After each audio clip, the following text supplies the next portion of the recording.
stream should be doing the thing now.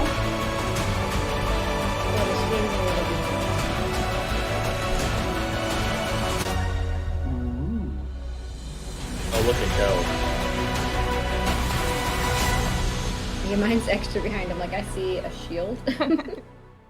I see up. Man, I don't Oh, watch there it is. opening very often. All but right. And I believe we are live.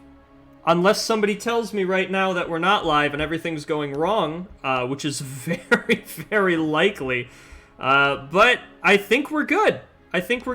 Everybody let me know real quick, if you're watching, about audio levels and if people are getting picked up and whatever. I think we're all good. Hopefully we're all good. All right, no word to the contrary. So, hello everybody that is here, all 7 viewers, which might be the 7 of us, and that's okay. No, we got Kayla! Ah! Okay, hello Kayla. My voice just peaked into the red there. I'm sorry. I'm still adjusting levels.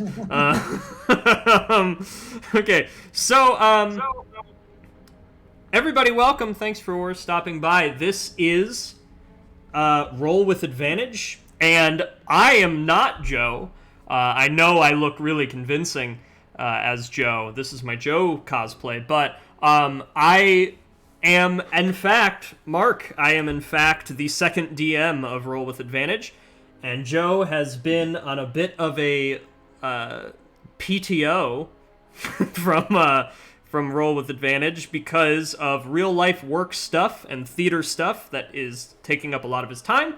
That is totally okay. We all need rest once in a while.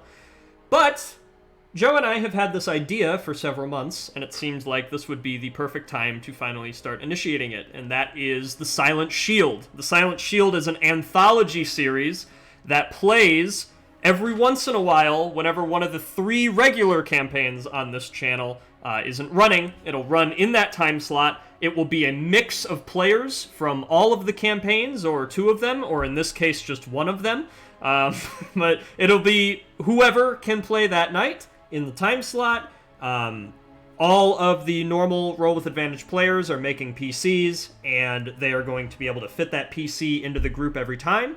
And they are all playing as agents in the Silent Shield, which is a covert organization in the Kingdom of Tarkir that was recently formed by Queen Omen after they dealt with 2 very serious extraplanar threats over the course of a single century. Basically, they are the X-Files of Illica. They are the group that tries to go in, see what kind of weird paranormal, supernatural shit is going on, and stop it, and make sure that as little people as possible know what was happening, and that their nation was ever under any kind of threat. So, all of them are playing as agents. All of them are level 10, and we have the regular players of Salamander Coast here, and we also have our old friend of Salamander Coast. We have the one Poasa Inoa is also here, playing Callum. We are very, very excited to have Evan back. My life was incomplete without you, truly. I think of Poe every day. I pick flowers, and I take off the petals, and I say, does he like me, does he like me not? And, you know, Just it's fuck truly... me and Gemma, I guess. It's just really, man, Ryan,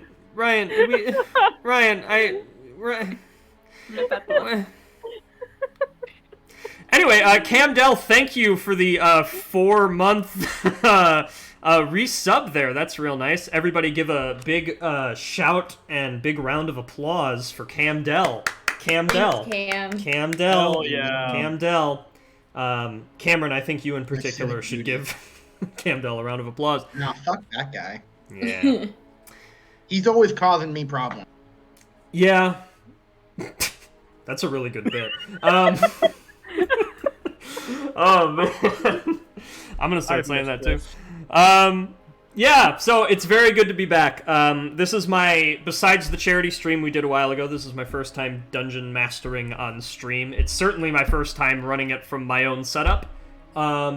You will notice the immediate lack in quality. My webcam is not as good, my lighting is not as good, I do not have a green screen behind me. Arguably, I'm less photogenic. And I'm really just trying my best out here. Hopefully it all goes smoothly enough. But here we are, nonetheless. And let's just real quick, so as I said, the shields that are playing in each session will change every single session, and every session will be its own episode in the anthology that can be viewed without context of the previous ones. So everybody, let's just start from Germain, and let's go in the order that it is listed in the actual overlay right now, and let's just all say who you are, just your name and whatever, and then say your character, and give me, like, a sentence. I don't want to waste too much time, but just give me, like, who is your character in about a sentence. So we'll go ahead and start with you, Cameron. My name is Cameron, also known as Camdell. And my character's name is Germain Dubois. He is a College of Lore bard. And in a sentence, he is a retired soldier book nerd who just is kind of vibing. That's it. That's good. All right, and then on to Gemma. I am Gemma. I'm playing Ear of a Hellion. And she's a Sonic warrior fighter. And in a sentence, she's someone that likes to get into the thick of shit and maybe has a little bit of a low concern for her own safety, but yeah, be like that. It do be like that. You always got to have one of those in the team. All right, on to Felicity. Hi, I'm Felicity. I'm playing Hana Shirogane, and in a sentence, she is a warrior from a far-off land who, after being a betrayer of that land, hopes to restore her honor. And yeah. Okay, on to Connor. Okay, I'm Connor. I'm playing Jeffries Scytale. In a sentence, he is a uncannily, almost native expert of the astral plane, and is a great old one warlock. Sweet. And then on to Evan. All right, yep, my name's Evan, and I'm playing Callum Shadeseer, who is a level 8 Eldritch Knight, level 2 Warlock. He was a ranger from the wilderness of Salamander Coast and was honorably or dishonorably discharged so that his demony eyes could be made of use to the Queen Omen. So. Yeah. All right, and finally, Ryan. All right, Dranor. He's an orc warrior. He's 8 levels Monk of the Long Death, and also 2 levels of Warlock, specifically the Undead Patron. He's a guy who firmly believes that there are some things that the world is better off having not breathe, aka they should be dead. And he also doesn't like the attention that comes from being a really good military commander. So at the chance to join the Silent Shields, where he basically gets no real credit, he was like, yep, I'm all for that. Absolutely. That is an integral part of the Silent Shields, is everybody in this group has resigned to a life devoid of glory, except among the few that know what you have done. So, all that out of the way, I think we are ready to get started with the streaming. The thing we're doing. The game, if you will. So, any last questions from anybody? We good? Let's go. Alrighty. Let me start playing this track titled Dark Winter and see if it's fitting at all. Yeah, I can fuck with that. Okay, cool.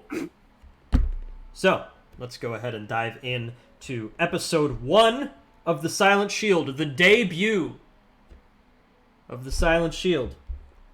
A Drink from the Sea.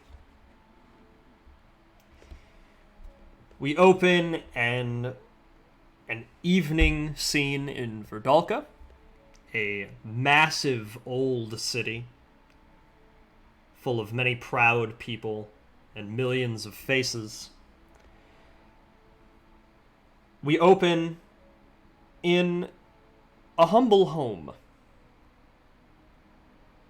A private meeting space of sorts. Where one such shield is just beginning to have some last words with a veteran member of the agency. Hana,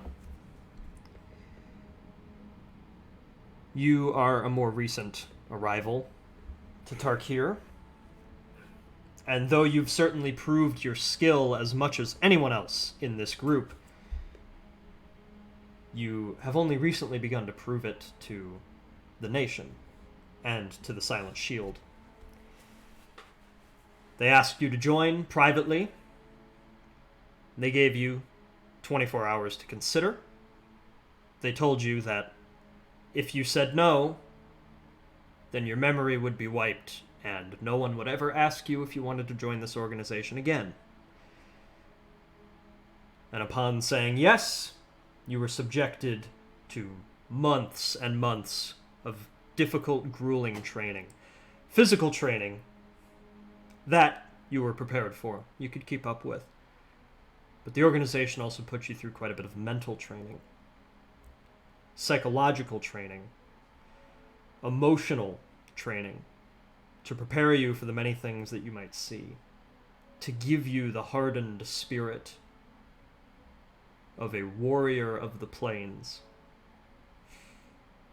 Now, it's not all doom and gloom. You've made some friends along the way, but the stakes are certainly high. You've completed your training. You've been on a fair deal of missions. You have finally taken your vows to the organization, and you have been given your code name of Juniper. And now, you've been told that at some point, you will be summoned to go on a mission. You don't know when, you don't know with who, and you don't know what kind of mission, but you are now a shield. You need to be ready at any time, and you need to be listening for your code name, wherever it might show up. And where you find yourself right now is actually just, as I said, a humble home, a private residence along one of the secluded old neighbor streets of Verdalka. A house that has certainly seen better days, could probably use some updated woodwork, a bit of dusting, if nothing else. It seems this is more a place to put a bed than a home for the person that lives here. The person that lives here being Ajakust Kaz, a lizard folk monster hunter that you know more readily by his shield codename, Scythe. Now we'll go ahead and show Ajakust Kaz to the players. Is that showing up for everybody? Yep. Ooh. Perfect. All right. So, you find yourself in his abode with one other person, a medic and a priestess that has been a trusted ally of the Shields for a while, though she has never really been told the details of the organization. She's somebody that Queen Omen and her associates know can be around and won't speak up. And she is tending to some very serious wounds that Scythe has maintained for just a couple weeks ago. Right before you sealed the deal and completed your training, he was in the elemental plane of fire, fighting a mad tyrant that was threatening to try to bring elemental beings into the material plane and ravage the countrysides. He apparently single-handedly took out this threat when the rest of his team was occupied. And though it hardly shows on his charcoal black scaling. You can see the very serious burns, crackles, and wrinkles all along his side, where he sustained damage in this fight. But you also see that as this healer is sitting there trying to look at those burns, he seems preoccupied. He has a small hammer in one hand, a tiny chisel with a little bit of a dip of ink in its very fine point in the other.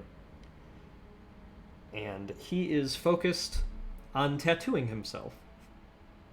He is adding a whitish ink, scale by scale, along part of his leg, and he seems to be drawing the design of a phoenix.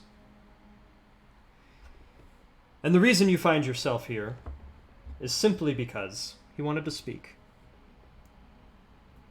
He wanted to see how you were doing before your first mission arrived.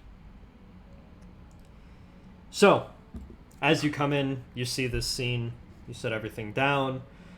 The healer stays entirely quiet as he looks up at you.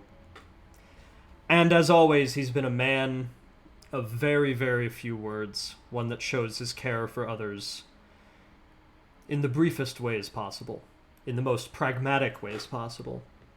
He looks up to you before looking away as if feigning indifference, gets back to work on his piece, and says to you, "What would you say is the biggest beast you ever killed?"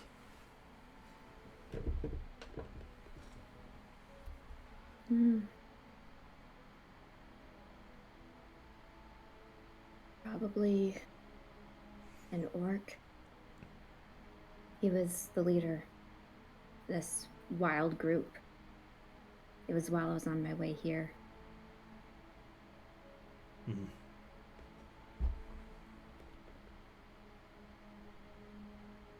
Did you have to outsmart him? Or did you win by force? A little bit of both, I think. I was surprised I made it out alive. Good. He was pretty cunning. Don't value one over the other. You'll need both.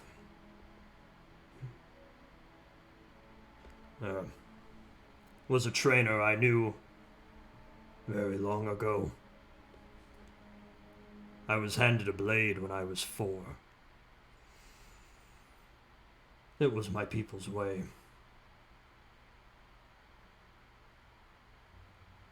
My trainer told me that you must be smarter and stronger. Only smarter you'll hesitate and fumble. Only stronger you'll run right to your demise.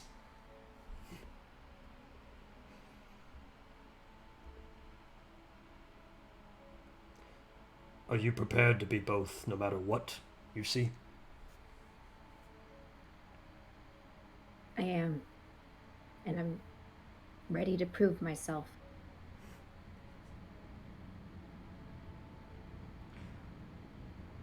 And should you end up like me, and I'll look at his burns a little bit,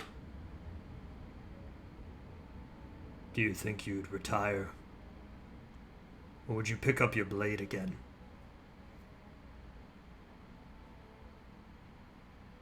No. The only thing that would stop me is death.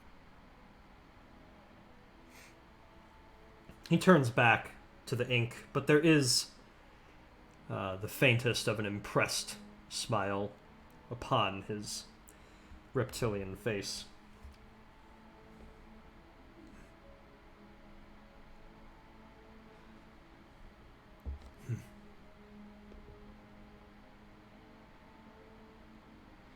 I've seen much less than death stop shields before.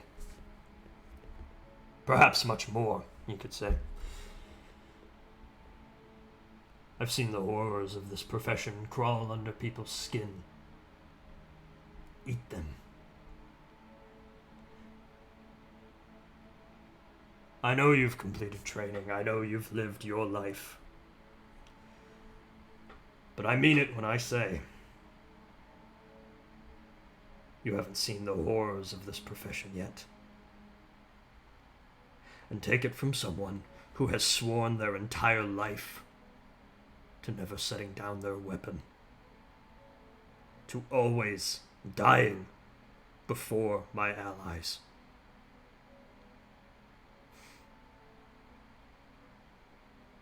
There is no judgment in my heart for those that quit.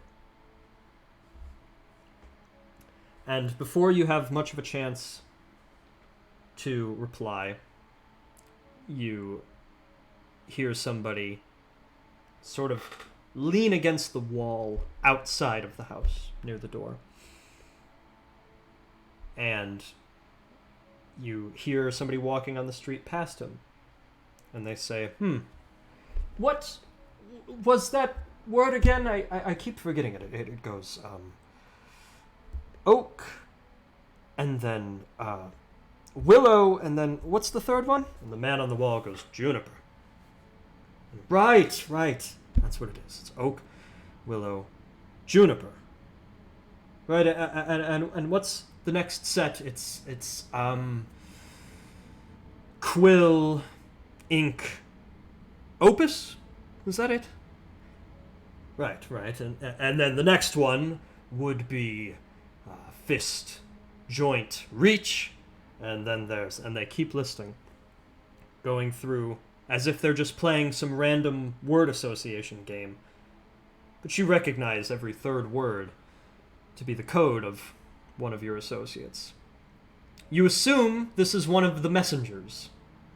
You were told by the taskmaster that there are certain people that Queen Omen and her associates pay a hefty sum to go to random places, say random coded phrases, and never ask a question. This must be them. Ajakast looks up, looks back down at his finished work, the white flaming wings against his black scaled skin. Guess it's time to prove yourself, Juniper. And he leans back, as if the conversation has ended. No formality necessary.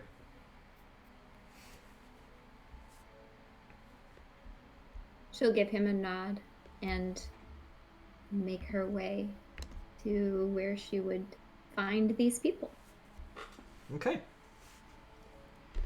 So, Hana, you make it to one of your favorite contact spots. You are headed into the heart of Verdalka, towards the estate of Queen Omen.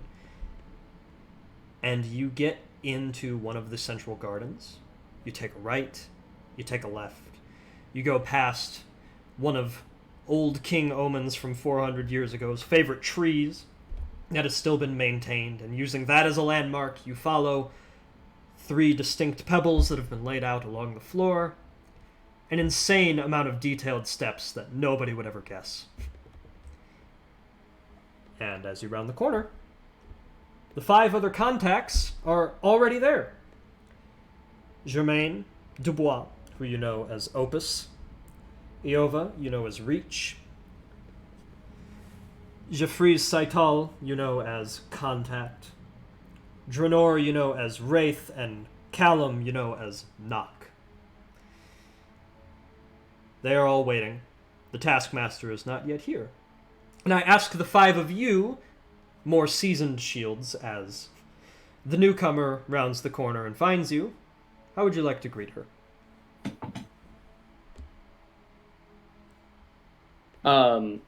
Jeffries, he'll kind of meander over, sort of not making eye contact, but peripherally looking at her and saying, "You're not a native to Tarkir, are you?" No, I'm not. Well, that's quite all right. Where are you from? Your dress is strange to me. I'm from Atarashi. The islands. You wouldn't believe me. but it's a fine place to be. They sparkle from above in the winter. It is beautiful, but it is quite messy. I'm sure you know what I mean. Better from above sometimes. I'd say so. Well, you'll make a fine addition. Thank you. Well, so Callum Knock walks forward, kind of swinging his crossbow around a little bit, just kind of playing with it. Got to keep you on your feet. Pop quiz time. What are the Okay. 5 tenets, huh? There's only 5 still, right? I think you need to answer this question first. Why don't you remind me? She'll just kind of look him up and down. So, you're Callum? Yes, but you should probably call me Knock. And Juniper, is it? Yes, that's correct. Gonna have to get used to hearing that. Yeah. Well, guess this is us, right? Now that she's here, we got everyone. I believe so. And Jermaine will look at Juniper as well and say, Atarashi, you said? I've known many fierce warriors, so I look forward to fighting alongside. And he'll give a very genuine old man smile as he puffs on a cigarette. Thank you. I'd have to agree. It's good to have fresh blood in here. I'm just gonna go over, just whack an arm around you. Oh my gosh. Sorry, I'm overwhelmed a little bit, but I can handle it. And she's gonna like calm herself a little bit. It's just I been a would lot say of it's something information. that you want to get used to quite quickly. Oh, for fuck's sake, give the woman some space to breathe, people. Ah, she's fine. Yeah, well, I can see a strength in her eyes. I'm not worried about her. All right. Thank you. That's quite a compliment coming from him as well. He is right about that. Don't say it that often. But if you're with us, it means you're no slouch. And with that, your taskmaster comes rounding the corner. She is dressed as usual, as the captain, well, truly the second captain of the inner courtyard guard for the estate of Queen Omen. A position that is powerful enough to be around many important people and to keep her eyes on things, but not high enough up the chain of command that anyone would suspect her of anything. In fact, she has denied promotions and had to come up with excuses several times in order to maintain a little bit of discrepancy. Her name is May Cheyenne Fair, and I will share her art with you all now. Those of you that played in the demo months ago will recognize her. It's the same art. So she looks around. You see a couple of patrolling guards, neither of them looking your direction. And she leans against a willow tree that's in the court where all of you are standing. And as is habit with the shields whenever getting briefed on a mission, you all look away from one another and just listen. Just in case somebody were to round the corner, there's that slight bit of deniability. You'll all have a few seconds to start walking away and look like it was just a weird traffic jam or something. And as usual, she just gets right to business.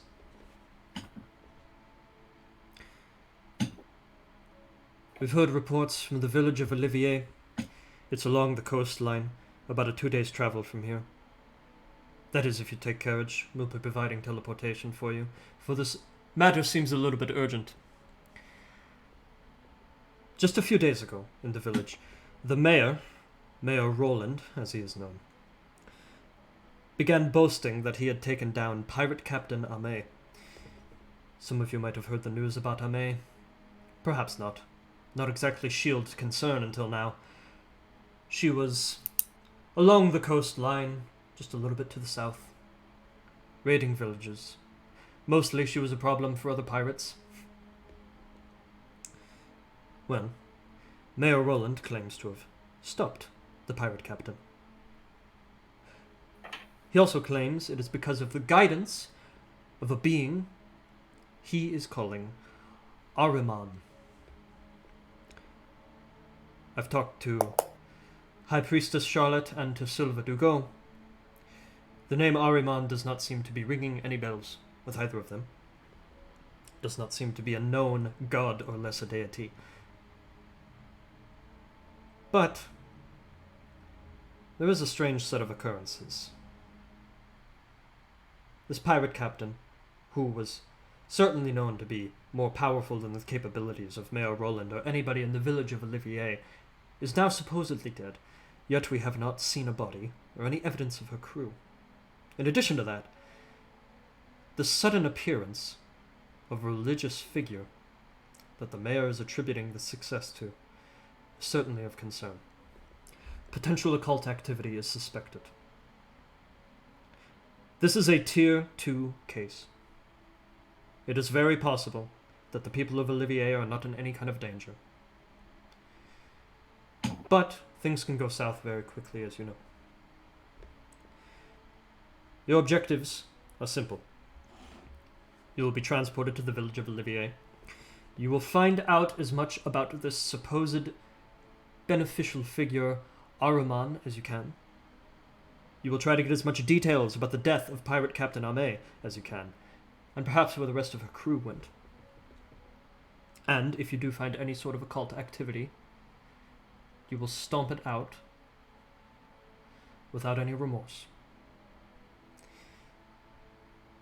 We have 2 minutes left. Questions? We have a cover story for while we're there, or we just gonna go and make a one-up of our own? There's going to be a merchant arriving. His name is Finnegan. A couple of you have probably met him before. He's one of those loose contacts we keep. He might help you blend in a little bit. Say you're meeting up with him, go to a bar, go to a temple, whatever you'd like. Pretend you're old friends, grab a drink, say you're on the road, whatever you need to do. Aye. Anyone else? Question for DM. Yes. Does the name of this foreign god thing ring any bells to Jermaine? Historian he is. Like, specifically, no. But if you want to roll a history check to maybe piece together origins, I will let you. Okay. 23. 23, pretty good. It sounds like deep speech to you. Mm-hmm. It sounds like Ahriman is the approximation of the deep speech noises. Mm-hmm. So, something in that realm, perhaps an aberration, but you're not exactly sure. Okay, cool. But that's already pretty good. You know something. It's that plus 12 to history.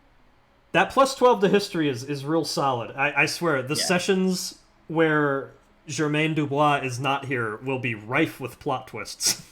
The sessions where he is here, they're going to be like, there it is. Alrighty. Anybody else? In character or out? I don't have anything. Okay. Alright then, last call. If there is nothing else, then May will just go ahead, get up from the tree, stop leaning, kind of tuck her hands in her pockets again. Jermaine's gonna bump Hana on the arm just with his elbow and say, "Questions are always the best way to learn, so speak now if you have." I think I need to go on a mission to learn what questions to ask. Fair enough. You'll learn soon enough. I'm sure you'll be okay, Juniper. Truth is, most of this job's pretty boring. For me, it's mostly whispering at trees. Now, you all are going to go to Silva de Goz. He will go ahead and teleport you. He'll also be able to provide a little bit of gear, if you determine that you need anything. I will leave that up to you. Just don't rob him blind. And she starts to walk off, and she seems to perfectly blend in with the patrol that she was supposed to be on, leaving the rest of you in the courtyard. And those of you who are more used to this know that you only have a few seconds to be on your way, leave in separate directions, and then meet at Silva Dugo's place. So, unless there's any final little words to say to each other, that is what we will do. I'm good. All good? Yeah, Yippers. dude. Cool. All right, so let's just go ahead, move over. Silva Dugo is living in a much nicer place than Ajakaz was. Much less secluded and unassuming. It's a rather assumed building, if you will. He is living as a noble. But Silva, of course, is not a shield himself. Silva is just a very important noble man who happens to be important enough that Queen Omen has decided he can know that the shields exist. And as such, he has become a trusted associate. He is very knowledgeable in the arcane, very knowledgeable in history and things from around the world, strange cultural oddities. He has worked as an artificer, as an anthropologist. He spent several years in the Wild Waste learning how to build firearms, and then brought that knowledge back to Tarkir. All around, he's a very impressive man who has treated every shield with the utmost respect. And as you get to his estate, he is just up a flight of stairs in a small candlelit room, and he already knew you were coming. And there is Silva Dugo. Crystals in one hand, bionic arm holding a journal in the other, and almost always smoking a pipe of some sort.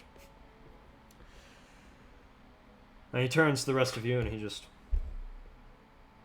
Olivier, I take it? Yeah, that'd be it. Alright. Well, I don't know the details of this mission, you'll have to forgive me. Is this more of a socializing situation, or a killing a monster situation? What would you say? It's The tier former. 2. We've not discovered that yet. I see. Well, then perhaps the monster is yet to show up. Forgive me. These things amuse me in a sort of childish way, like I'm seeing live theater or something. Well, anyway. I have a few things that can aid you. I do have a few scrolls if you would like them. They can be charged with some spells if you want. Otherwise, the standard healing potions, a couple of explosive devices. Can never go wrong with some of those, right? Well, I suppose you really can. Regardless, what would you like? Take a look at your scrolls. Okay. So, as far as scrolls go, he does have basically just like a social selection for you. So they are spells like Suggestion, Compelled Duel, Zone of Truth, Charm Person, Friends, pretty much like all of the lower level stuff like that. Basically just if anybody in the party doesn't already have stuff like that, that could be covered. He also does have Cone of Cold, in case anyone wants that. Ooh. I would take Does anyone else have Zone of Truth? I think I do.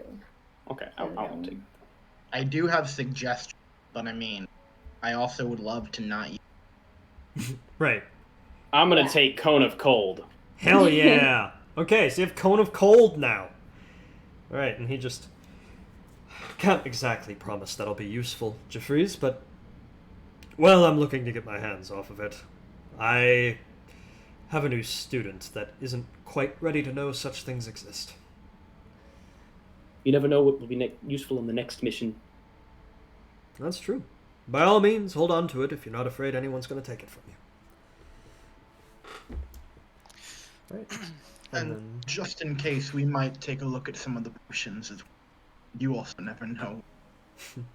Alright, and so this is just like, common healing potions. We're talking, 4d4 plus 4. There's a couple of those. And then there is also just an explosive. Silva is, he works with gunpowder for one, so he does make explosives. And these are basically just bombs that will blow up like 3d10 worth of a mixture of fire damage and shrapnel with piercing damage, and just in a 10-foot radius. So there's only 2 available right now. Nock kind of strokes his mustache a little bit, picks up the explosive, and tosses it a little bit.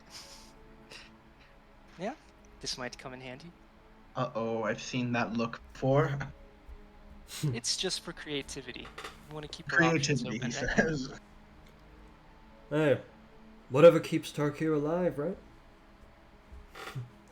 And Jermaine will grab one of the healing potions as well and put it in his pocket. Okay, perfect. Thank you, old friend. Of course. And as he starts preparing some teleportation things, he sets aside the notes he was already working on. You know him. He'll throw this out of his mind and get right back to what he was working on as soon as you guys are out the door. But he starts drawing the teleportation and everything, getting everything scrolled onto the walls, pulling out various chalks. And he just... I did visit Olivier one time. It was... what was it? 7, 8 years ago, I believe? Could have been much longer than that. I mean, otherwise my brother would have been with me. And, well... Anyway, I do recall them having some of the best ale in Tarkir. Now, I know you're there on business, but if such a thing interests you, just figured. No. Yeah, he looks particularly at Jermaine. From an old friend to an old friend. Oh, as you know, those things do interest me. I mean, we gotta blend in while we're there, so I mean, if it's for the mission... it's for the Absolutely. It's all we can do to keep Tarkir safe, right? They always know you're a guard unless you're drunk. Alright, and he has finished the teleportation circle. He activates it and says, Alright, you should appear just outside the trail. You might be off by a few hundred feet. I've not been there in a while, but if you run into any druids or horizon walkers, just run away, I guess. Otherwise, you should be good. Heard something about our old friend Finnegan being there. You can use him as a cover if you need to. Oh, and no hard feelings if Mayor Roland is up to something fishy. Well, I'd like to say we're friends in a political way, but... Well, the truth is, he visited this estate a few years ago and insulted my choice of tapestries, and... Frankly, I could use him locked away. What a rat bastard. Absolutely, Junor, absolutely. Alright. Well, carry on, friends. And he's like a conductor pointing through the teleporter now. And Janor will grab that last bomb right before he goes through the portal. Nice. Just for good measure. That's how you buy one, get one free. Yep.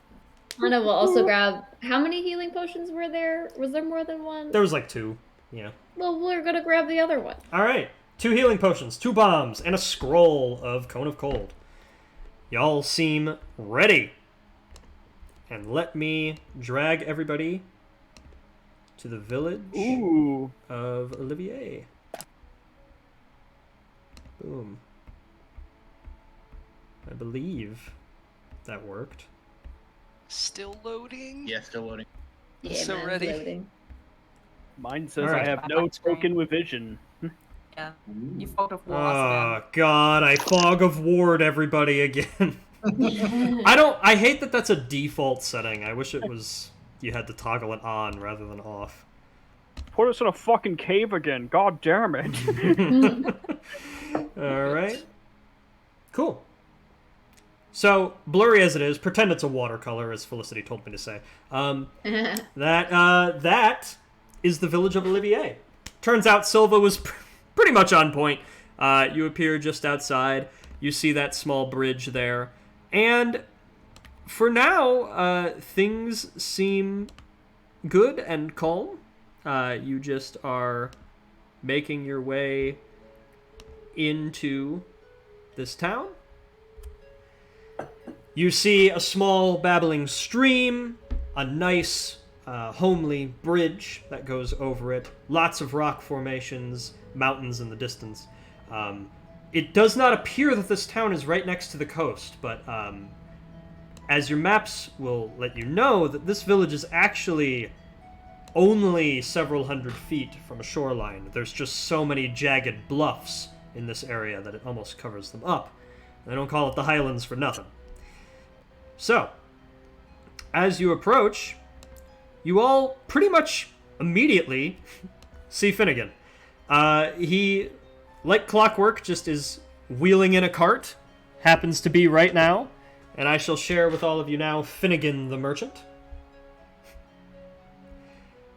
And he's got a cart that's full of blacksmithing tools and some spices and some wood carvings. And he's kind of just coming through and he just...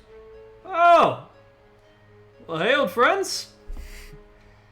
Hey, you know, I don't know if you've heard, but I was told this place has the best ale in Tarkir. What do you say we, give the place a look? You know, I also feel like I've heard that recently. What if we heard it from the same person? Well, anyway. And he kind of looks around the group and he's just... I don't recognize a couple of you, and I particularly don't recognize you. And he'll point to Hana and just... Is this a first mission, guys? First mission over here? Yep, for me. So, hi. Nice to meet you. Well, lucky for you, it should be a real calm one. Oh, and, for my regulars, and he's gonna reach in, and he is just going to pull out small little vials of fennel seeds and just hand them. He's just been working on my garden at home all year. Now, these don't look like much, but you just throw a few on a nice sear of meat. Good stuff. And he will go ahead and start passing them out, and then he'll look at his stash and go, oh, what the hell, why not? Grab the other ones, and he will gladly hand out to all 6 of you a small vial of fennel seeds, which of course, since this is D&D, will be incredibly important and you must hang on to. I'm kidding. Anyway, so... He'll Chekhov's fennel seeds. Chekhov's fennel seeds. So he's just going to start wheeling his cart along to the nearest bar. Is there anything anybody would like to be saying to him before we get into the bar? No, but yeah, Jeffrey's his skin will flicker, and when you look back, his skin has become a more pale complexion and has ears and a sharp nose. But other than that, looks the exact same. Mask of many faces at use, I presume? Yes. Nice. Yeah, so he's just going to use that to disguise himself as a high elf. All right. So the group of you do your best to just look like traveling friends. The fact that you all have weaponry wouldn't be too out of the norm. You're far enough away from cities that that's not too striking. Having Germain in the group certainly helps. to give everything a more calm and wholesome and less guard-like appearance. And you make your way into a tavern that seems to be doing quite well.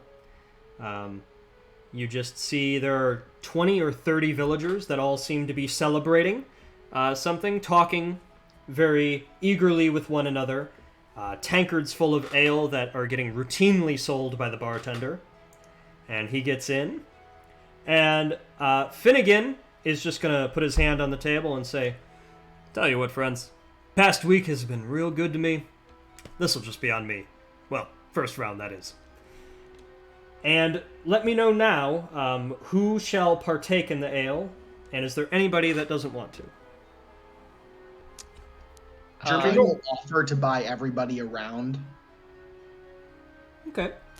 Dranor will partake.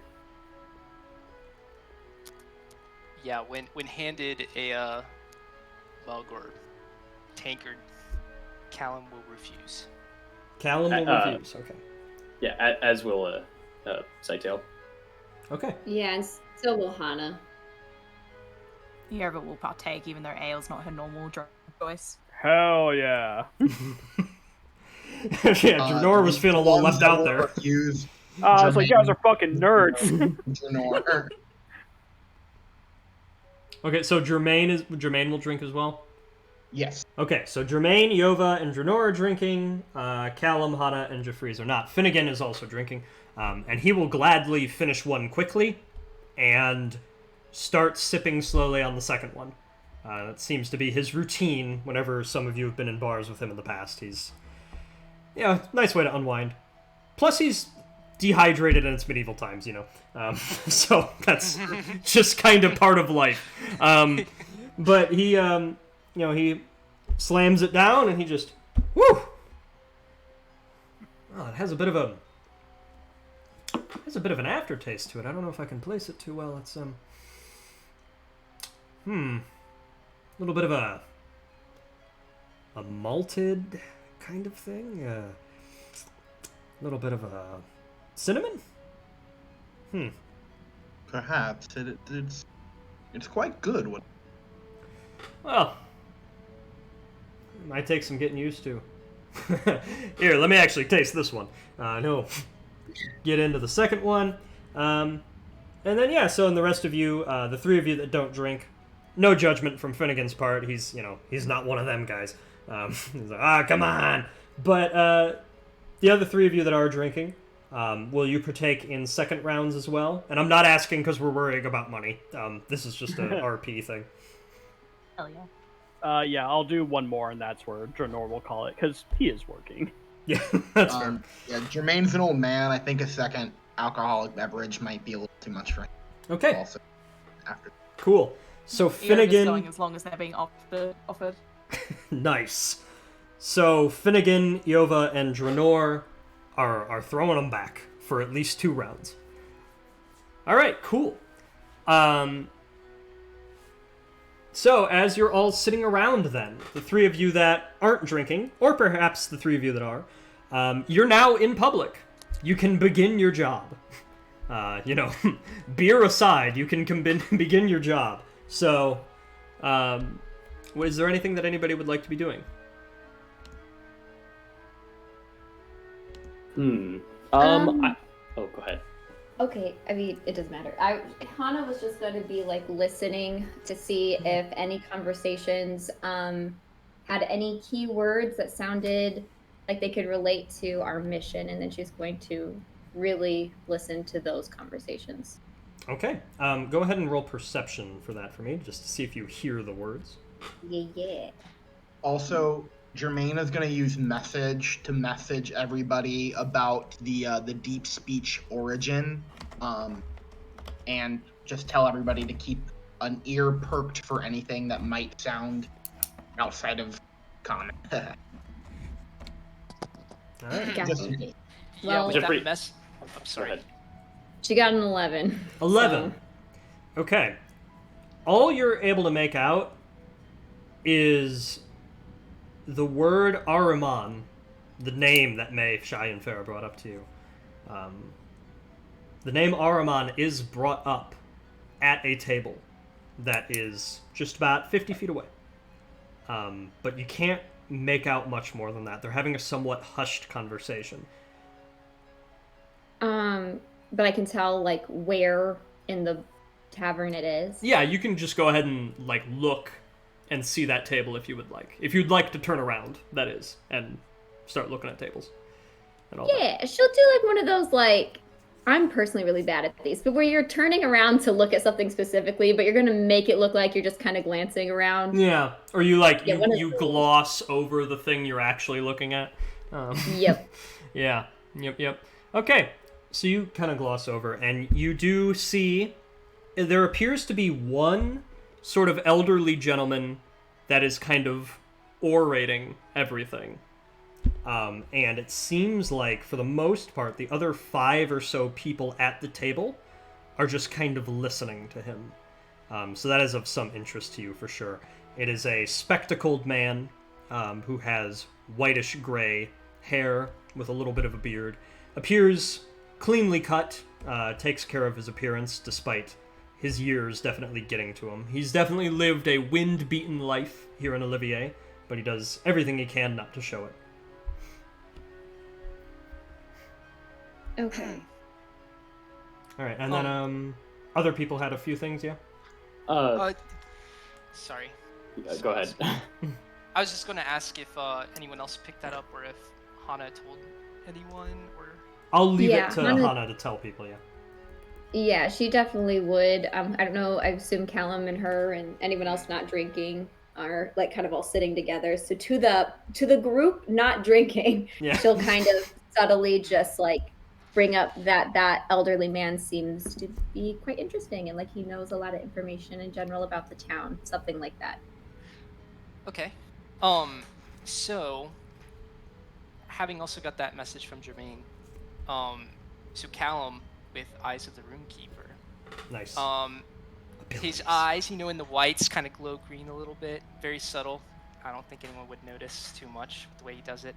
I want to look for any symbols, especially in that direction, or any kind of written notes, or any kind of, I don't know, anything that may be picked up by Eyes of the Runekeeper.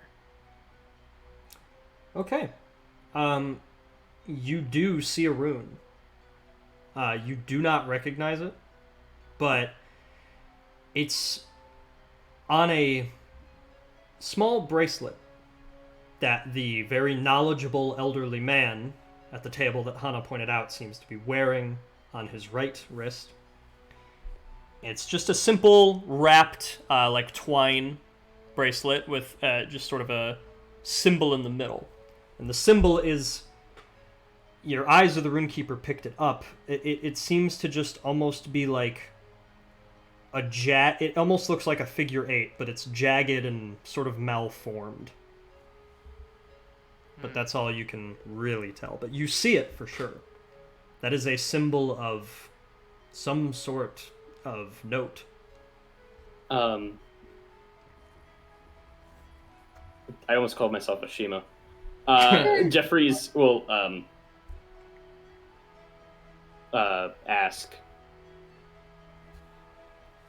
Well, he'll send out a message, my bad, and say, deep speech is second language to me. And then, looking at, so sorry. I'm like double checking my character sheet as well. Looking at Callum. That seemed to have seen something. Yes. So, Callum's gonna hit a table nearby that seems to be empty, if there is one. And just kind of, pretend talking about something else or whatever. Mm-hmm. And he's going to etch out the rune that he had seen to, Jeffries? Okay. Yeah. Jeffries. I was checking my notes. Yeah. Yeah. It's gonna be a minute of that. Yes. Yeah. And we all got 2 names, so it kind of, Yeah. Mm-hmm. I reckon I don't recognize this at all, do I? No. But sort of like Hana, Does Jeffries know deep speech? Yeah, he is. Yeah, I figured. it's one of Okay, his so languages. go ahead and roll a language check then. Okay. Yeah. Use your it'd be your proficiency bonus plus your intelligence modifier if you know the language, so. Okay. That is going to be a dirty 20. Okay. This doesn't spell Ahriman, but it pretty much means Ahriman. Deep speech has a thing similar to like Japanese kanji, where like there's a way to write out everything, but there's also just like symbols. And certain things, particularly proper names and titles, will sometimes just have a complicated symbol that is completely unique to that thing. So it seems like this is the symbol for Ahriman, and this is the name of something, some sort of power, and it's in deep speech. And it is on this old man's wrist. Well, it's rudimentary. But that does confirm exactly what you were saying there, Hana. Deep speech utilizes many different sensory perceptions, as well as sound, smell, hearing, taste. What is the... Are there any, like, dim spots nearby this table? Like the one with the old man? Dim spots, not necessarily. Oh, okay. Dang, okay. Never mind. Yeah. I was gonna do the one with the shadows. Yeah. Hide under the table. You can't see me. I'm invisible. What time of day is it anyway? Just since we're talking about that. It's like approaching sundown. It's getting there. I would like to talk to this guy, but what do you guys suggest? How do we get him alone to talk? I think we wait some time. Okay. We're in no rush. We've not assessed a threat yet. Best we don't create one. I agree. Let's just keep some eyes on him. Alright.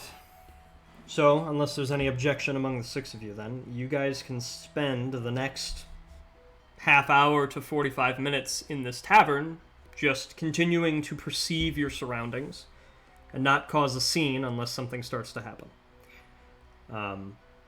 With that approach, the old man will continue speaking. Hana and the rest of you that have been clued into this, at this point could be all of you, you can continue to take glances once in a while. And we'll just assume you don't draw attention. We'll assume you're all, level 10 at eavesdropping as well, being shields. But these people are, like, enamored with whatever this man is saying. He keeps saying it in hushed tones. It's hard to pick out things, but you hear Ahriman, and you also start hearing words like temple and save and cloud, great cloud. Just phrases that have some sort of mythology to them in a way. And yeah, this little crowd is enamored, and occasionally somebody will leave the table, somebody else will show up. It seems like no matter who passes by this table, they want to listen to him. And you also notice more than once he buys another round for the table. Just whoever's there, hey, let's get another. Bartenders come over, pour more, and he pays it off in full. And people keep drinking pretty much on this guy's bill. So, maybe that's part of the reason they're listening. But beyond that, there does seem to be a very charismatic quality to this man. Eventually, after you wait about 45 minutes, the bar does start clearing out a little bit. People are kind of turning in for the night. And then there's still that sort of like regulars crowd, a more party crowd that is there, but the numbers are much thinner now. And this man, finally, is sitting pretty much alone. And it is in this moment that you notice that he himself is actually not sipping on any ale right now. He has a personal water skin. And now that he's finally not occupied anymore and people aren't speaking to him, he just takes out the water skin and takes kind of a dainty sip from it and puts it back with his belongings. Meanwhile, Finnegan has had a third. Those who are drinking, will you join him for a third? Yes. Nah, but I did buy myself some mozzarella sticks. It's canon. Yes. Let's see. What's the Tarkirian equivalent of a mozzarella stick? Cheese curds. I think it's I think it's like chunks of brie. Hell Like, yeah. Yeah. Fried. You got some brie fritters. You want some bread with that? Nah, just the cheese. Just the cheese. And then Yova, you said hell yeah. Yeah. Okay, so our drunk tank count is 1 for Jermaine, 2 for Dranor, and then 3 for Yova and Finnegan. Alright, so Finnegan's like, whew, this stuff is starting to get pretty strong. Oh, man. Well, I'll tell you what, if you still need me to stick around, by all means. I don't have a long day tomorrow. But if I've pretty much done my part, it might be time for me to find somewhere to sleep, put away my wagon. What do we think? Nah. I think you're fine to go. What do y'all think? While I've enjoyed the company, I do think it would be wise for you to get some rest, friend. Yeah, that might be the time. Okay. Well, now here's the real test. And he goes to stand, and there's a slight wobble, and he's like, still got it. I always thought I'd make a good pirate. And here I am, sailing the land. Well, anyway. And he'll just kind of... So long! Oh, it was really nice meeting you, Hana. Hope you're around for some other missions. Thank you. I hope so too. And he will grab some of his stuff, throw a few coins on the counter, and go ahead and leave. When he drops the word missions, Jermaine's just gonna do a quick eye sweep to make sure that nobody hooked up at that specific word. Good move, Cameron. Go ahead and make a perception check. Oh my. Okay, this is one of the only stats that I have that is not a very high plus, and that's a big ol'. Oh no. I don't like that sound. All right. So, Finnegan has left. Jermaine, you go to do your turnaround, and it's just you hardly have time to look, and you fuck up a little bit because you notice the old man now is looking directly at your group. And before you have much of a chance to scan the rest of your room, you just have that gut drop feeling, and you curse Finnegan internally for having 3 beers and dropping your cover. But all is calm for now. Perhaps the man didn't hear the word mission. Perhaps he just took notice. And he starts to approach. And he extends out a hand and says, well, I don't believe the people I'm looking at here are locals. I do like to know everyone in my village. Mayor Roland, pleased to make all of your acquaintance. I hope you've enjoyed the ale. And I will now share... Mayor Roland. Sorry, I didn't mean to cut you off. No, I was just complimenting the beer. There is the mayor. And so, yeah, so he has a hand extended out. Pleased to meet all of you. Dranor will lean over and his big old hand will shake his. Ah, pleasure's ours. Didn't realize we were with someone important. Well, when you're in a village this small, there's important people all around you. I think that's a bit of a charm that might get lost in Verdalka. No offense, of course. I do love the city of the Queen so much. Wonderful place. Have you all had some of the ale? I see you have around here, but certainly you must try it. It truly is wonderful. Even just a sip if you're not much of a heavy drinker. At this second mention of the ale, does it seem like he's trying too much to push people into drinking? And after seeing like him buying rounds for everybody, another good play by Germain Dubois. Go ahead and roll an insight check. I have a follow-up thing after that. Okay. 26. 26. Yes. Well, that's high. So okay. 11 to insight. Yeah, that'll do it. I'm gonna message you, Cameron. Okay, cool. And then go ahead, Dranor. What was your follow-up thing?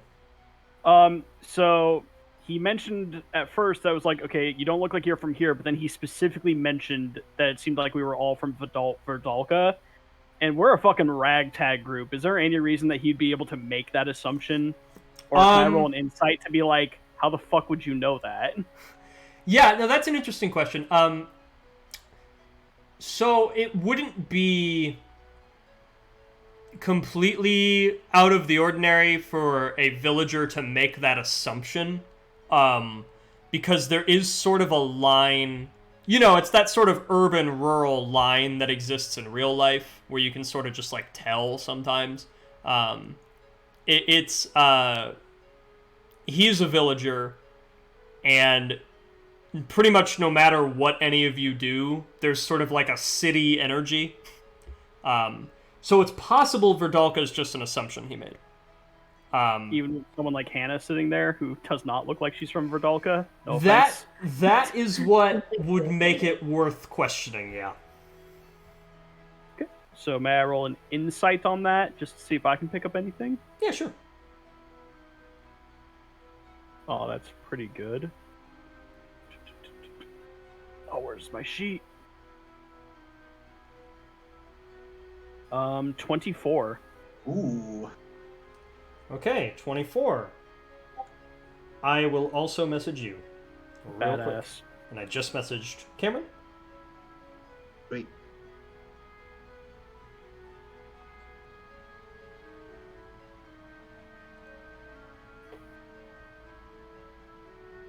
By the way, it's great to be back, guys. I'm just know. talking to all of you. And Mm. Evan, nice to meet you. We've never spoken. Oh, yeah. Yeah. It's nice to meet you too. I also want to say, I love Suni, but it's nice to play a not socially inept character every now and again. Yeah, I almost forget. I see people in RWA play characters that have a completely different, like, stat build, and I almost forget what they're capable of role-playing, I, for one, relish playing strategic, high-intelligence characters now more than I ever did, after being Cecily for a year. Alright, I'm just gonna finish typing this real quick.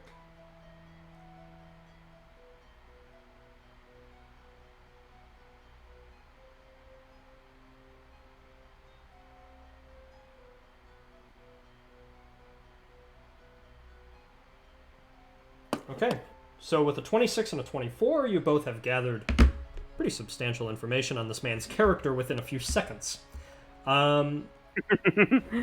So, he's here.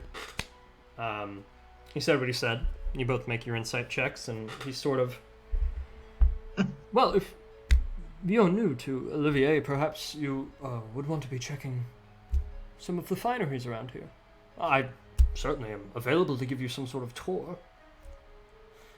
Now, if you'd like ale, of course, I could buy it in the house. If not, no pressure, though I do highly, highly recommend it.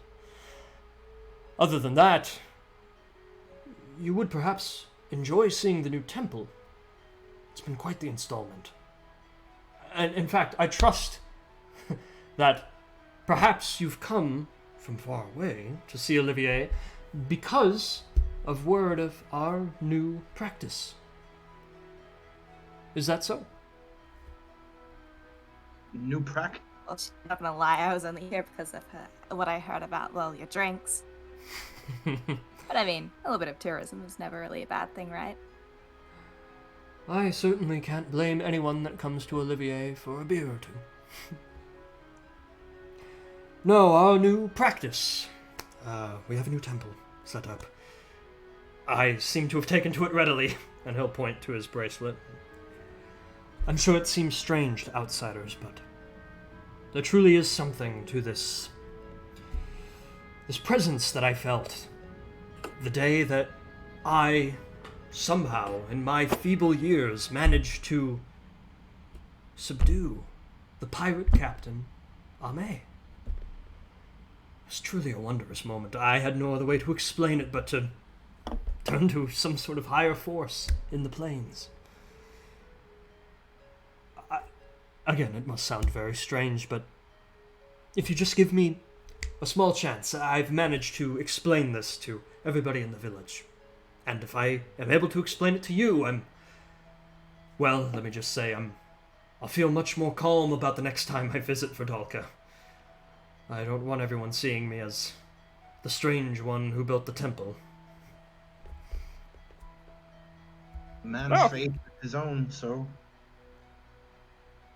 Oh, fuck it, we got time, right? Well, splendid. In that Plenty case... of it, in that case, I suppose we can just head right over. Unless there's any last business you have here.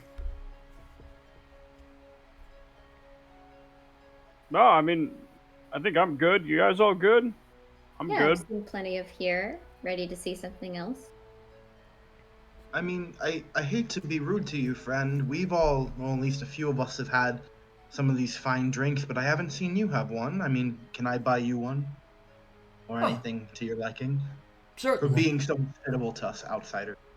You certainly don't have to. I'm able to have it every day, you see. I'd really rather it go to you, but if you insist, I will certainly partake. There's certainly a camaraderie that can come with such a thing, isn't there? I would say so. Jermaine will buy two and share one cautiously with him. Okay. So then, Jermaine, you'll be having your second, and he'll take it, and he'll just give it a bit of a smell at first, and it's cinnamon and pine and just a little bit of maple. That's apparently what they do. It's an art all of its own, really. And then he'll take one long, nice sip of it and have a little bit of the foam at the top of his lip and have to kind of flick it out of his hairs. Ooh. Perhaps there's finer things in the city, but this is it to me. Yeah, Jermaine won't drink much of his, but enough to keep on par with what he... Yeah. Yeah, he's really... Mayor Roland is just having a sip or two, really. He's not going crazy. Yeah, and Jermaine will do this, and then he'll pat his stomach and say, "I'm afraid my old body can't take too much of the of the ales anymore. You should have seen me in my youth, though, if you know what I mean." Oh, we all had a youth once, didn't we? Where did it go? Some of us are still lucky enough to have it, and he'll glance towards the younger members of the party. Here, here. Ha ha. Alright, so Mayor Roland will go ahead and go to the door. He'll wave to the bartender, who is still just as busy as ever tending to other stuff. And he'll motion for all of you to start heading with him to the temple. Oh, go ahead. Oh, wait, no, you go ahead. I feel like Okay. I've done quite a few things. Alright. Nah. Draenor, as he gets up, he'll be like pulling out money to pay for like the food he ordered, and he seems like he'll be like counting and like struggling, which like you guys know Draenor has a personality, but he's not stupid. Mm-hmm. So I mean, you can probably pick up that he's kind of trying. He wants to kind of talk to someone away from the mayor, so he's kind of making up an excuse to stay behind for an extra few seconds. Nice. That's little shit you can just say in these sessions, by the way. I was going to say, I feel like we've known each other Yeah. long enough that's like, okay, he's not an idiot. Yeah, that's like, we want to all role play as if we know what we're doing, so Right. the shields have that kind of camaraderie, so absolutely, you can completely subtly do a thing that will signal to somebody else that you want a moment. So whoever wants to stay. Yeah, I think Cal wanted to do something, so he'll definitely strut up. Okay.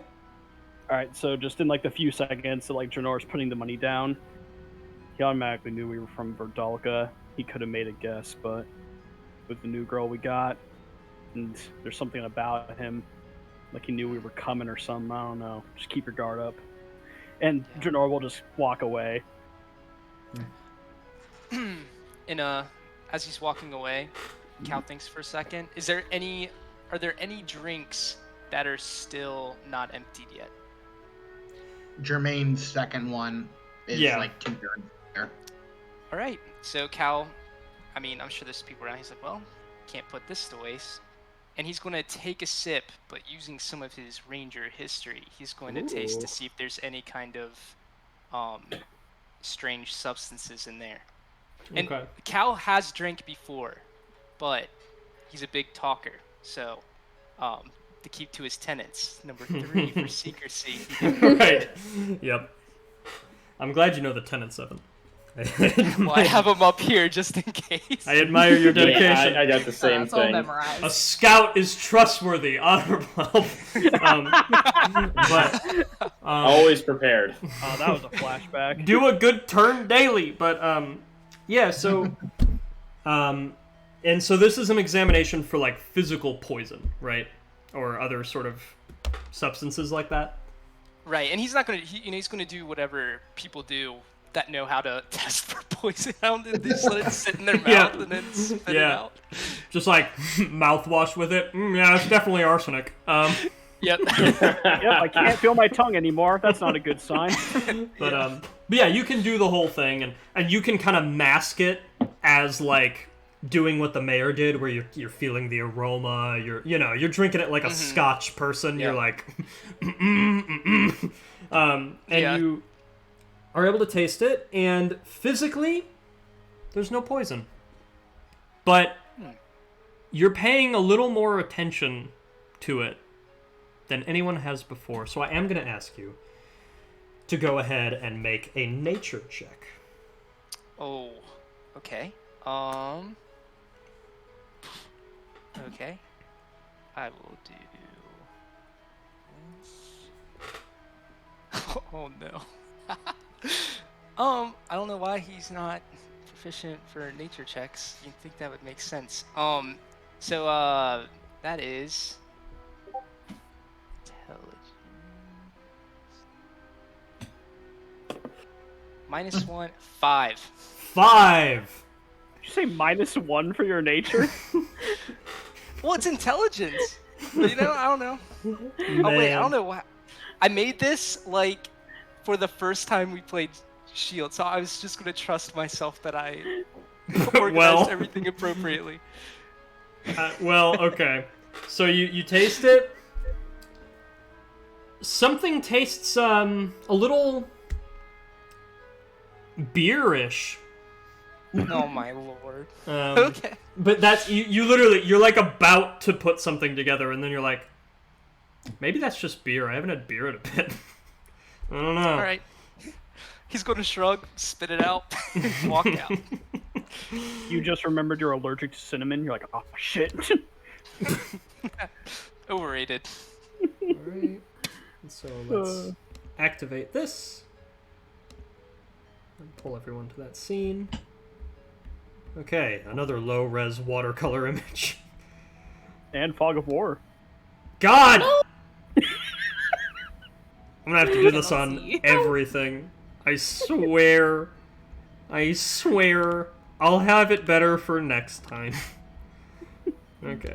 You're good, homie. All right. There we go. Ooh. So, here you are. And it's like a very nice space, as you can see.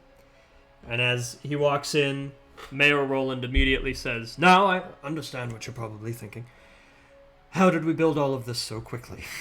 Well, this space was actually originally a temple for Pelor. Many, many centuries ago. That was actually the basis for the village of Olivier. This was nothing more but a sanctuary stop for hundreds of years before people finally started settling.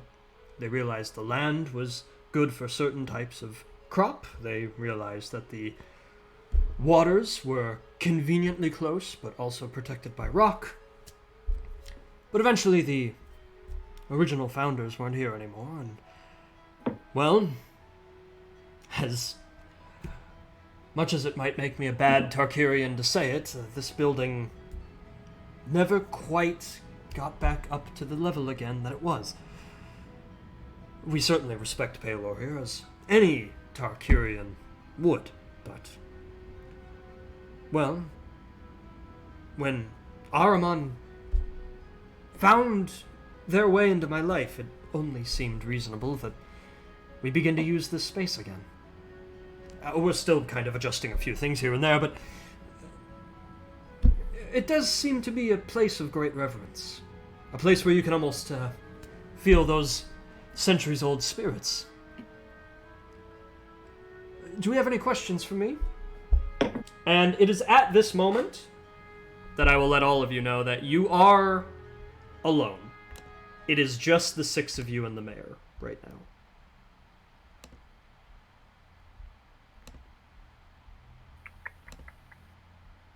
I'd care to admire this architecture further, if you don't mind. Of course. Impressive how quickly it was turned over. And at that, Jeffrey's he's gonna feign like interest, like put his hand along some of the marble and like feel the masonry. Mm-hmm. But in actuality, he's poking his nose around for spooky stuff. Right. Go ahead and roll investigation then. Yes, I'm proficient in that. Woo! Watch me roll a 1. Don't say it. Nope, 23. Yeah. Okay, good. Yeah. I'm so happy. That would have been the most... I would have died. I'd be dead. You'd have to bury me. I delete Jeffries' image right now. Just you delete me. Just goodbye, Connor. We'll unban you from the server next week. But you've Get Shadow Connor back in here. Oh yeah, man. Oh, that was so funny that we had a whole account for me to play Hitman. Come back. So I need to use it again. Oh man, that is so funny. Anyway, back to atmosphere. So, Jeffries, you are feeling around.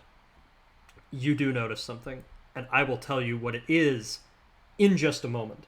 Because as Jeffries is doing this, Mayor Roland is going to have his attention pointed to the rest of you, and just kind of prodding again.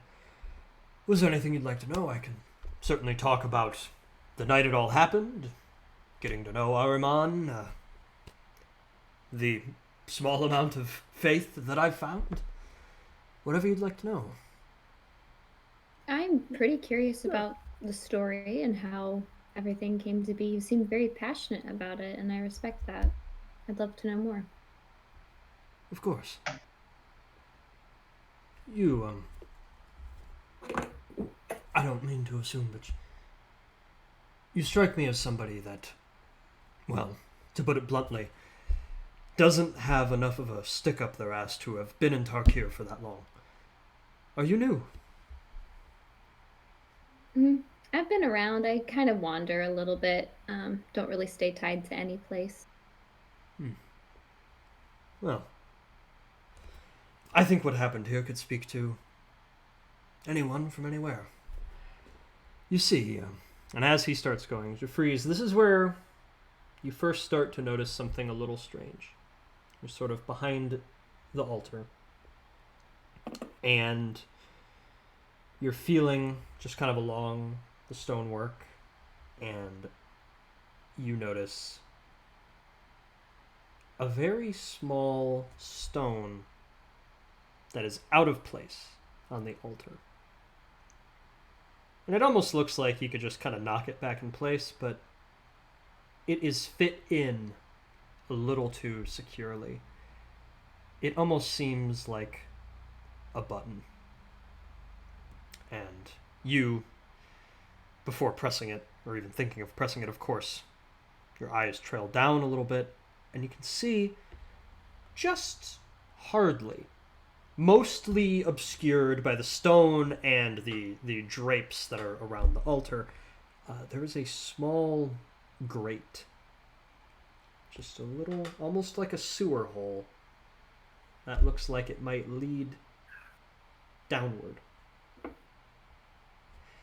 And so, Mayor Roland, as you notice this, is turned to the others, speaking. Well, it actually started with a raid. We were worried about Captain Ame showing up any day, demanding funds, supplies, perhaps even people for her crew. What struck me when she arrived, though, is that, as fate would have it, she wasn't interested in stealing from us. She actually was asking for refuge. It was almost as if she assumed I didn't know who she was, despite all the infamy. And she told me that, well, quite frankly, all the treasure she'd ever need to find, she'd found. And, well, she was going to rest here, and I was going to permit her to rest here, and she wouldn't cause any trouble if I didn't. But that didn't exactly sit right with me, or any of my townspeople. What was I to do? She was right here. So I thought to myself, maybe there's something I can do about it. Jeffries, would you like to continue to listen or do something about this button? He doesn't want to break his cover, so I posted a thing just notifying everyone via whisper cantrip.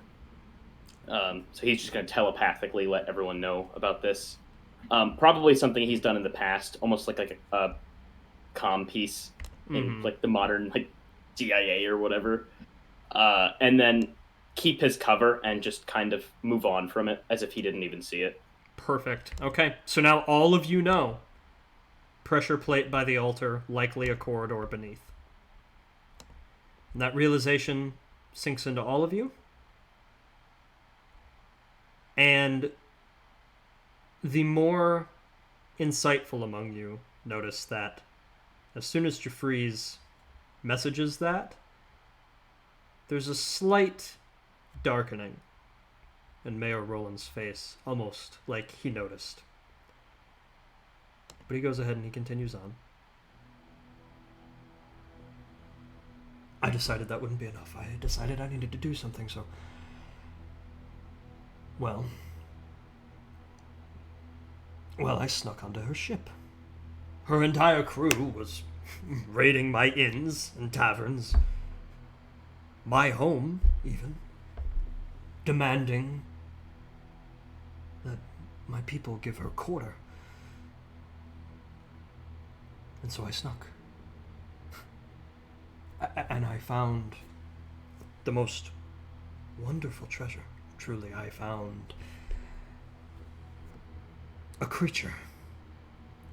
I found a creature unlike anything I'd ever seen, and in a way it was horrifying, but in a way it was beautiful.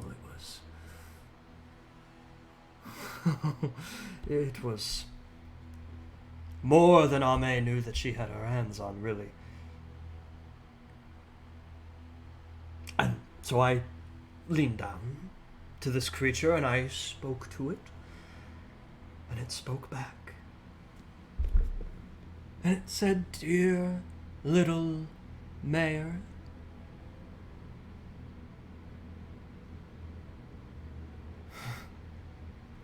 Do you want your village back? 'Cause if you do, I can get it to you for a bargain. And so I made one. And the bargain was quite simple. All I needed to do was give Ahriman a place to stay and give him the captain. And now, I think it would be rather polite of me to show him to all of you.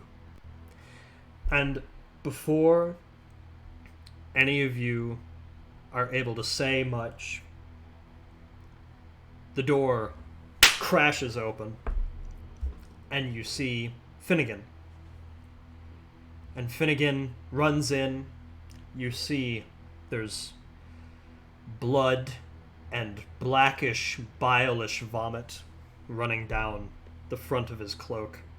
And he crumples over, and his body creases down to the floor, and he looks up to all of you, fear in his eyes, dribble running down his mouth, and he says, "Don't drink!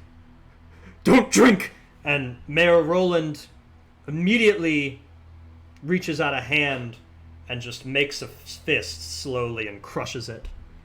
And you can hear the sounds as if Finnegan is choking on water, even though he's on land. And he starts to spit up, and you see his chest begin to heave, and he starts collapsing over onto the floor. What are you all to do? How far away is he from us? Only about 30 feet. Oh, I'm running at him. Okay. So do you want to go ahead and make just attack rolls at him? Well, I'm going to use my bonus action. I know combat hasn't started, but I'll still treat it as if I have action economy. Sure. I think that's fair. Yeah. As I'm running, I'm going to use my bonus action, and I'm going to activate my Form of Dread. Nice. So basically, as I'm running, something you've all seen before, minus Hannah, as he's running, it looks like a lot of his skin almost becomes like translucent to where you start seeing like the muscle underneath it, and it starts almost like appearing like it's rotting away until he appears just almost like more skeletal, but still just like with the hair. And then there's just these weird kind of like patches of armor that seem to appear over him as he takes on this just hideously disgusting form that you've seen him pull out in fights before. But yeah, as he basically transforms into that on the way, then he'll just, jump and send 2 punches right at the mayor. So now I'll make some attack rolls. Perfect. Fighting Halloween vibes with Halloween vibes. All right. First one is a 24. Definitely a hit. Okay. That's 7 points of damage. And then, as part of my Form of Dread, when I hit a creature with an attack, I can only do this once per turn. I can force it to make a Wisdom saving throw, and if he fails, he becomes frightened of me until the end of my next turn. Okay. And he is actually going to make a Wisdom save anyway. So I'll go ahead and make both. Okay, and how many points of damage do you say you hit him for? 7. Okay. So, 7 is enough to make Mayor Roland incapacitated. Oh, So, yeah! You just Form of Dread. deck... Yeah, you win. It's over. But you just deck him in the face. He clocks over.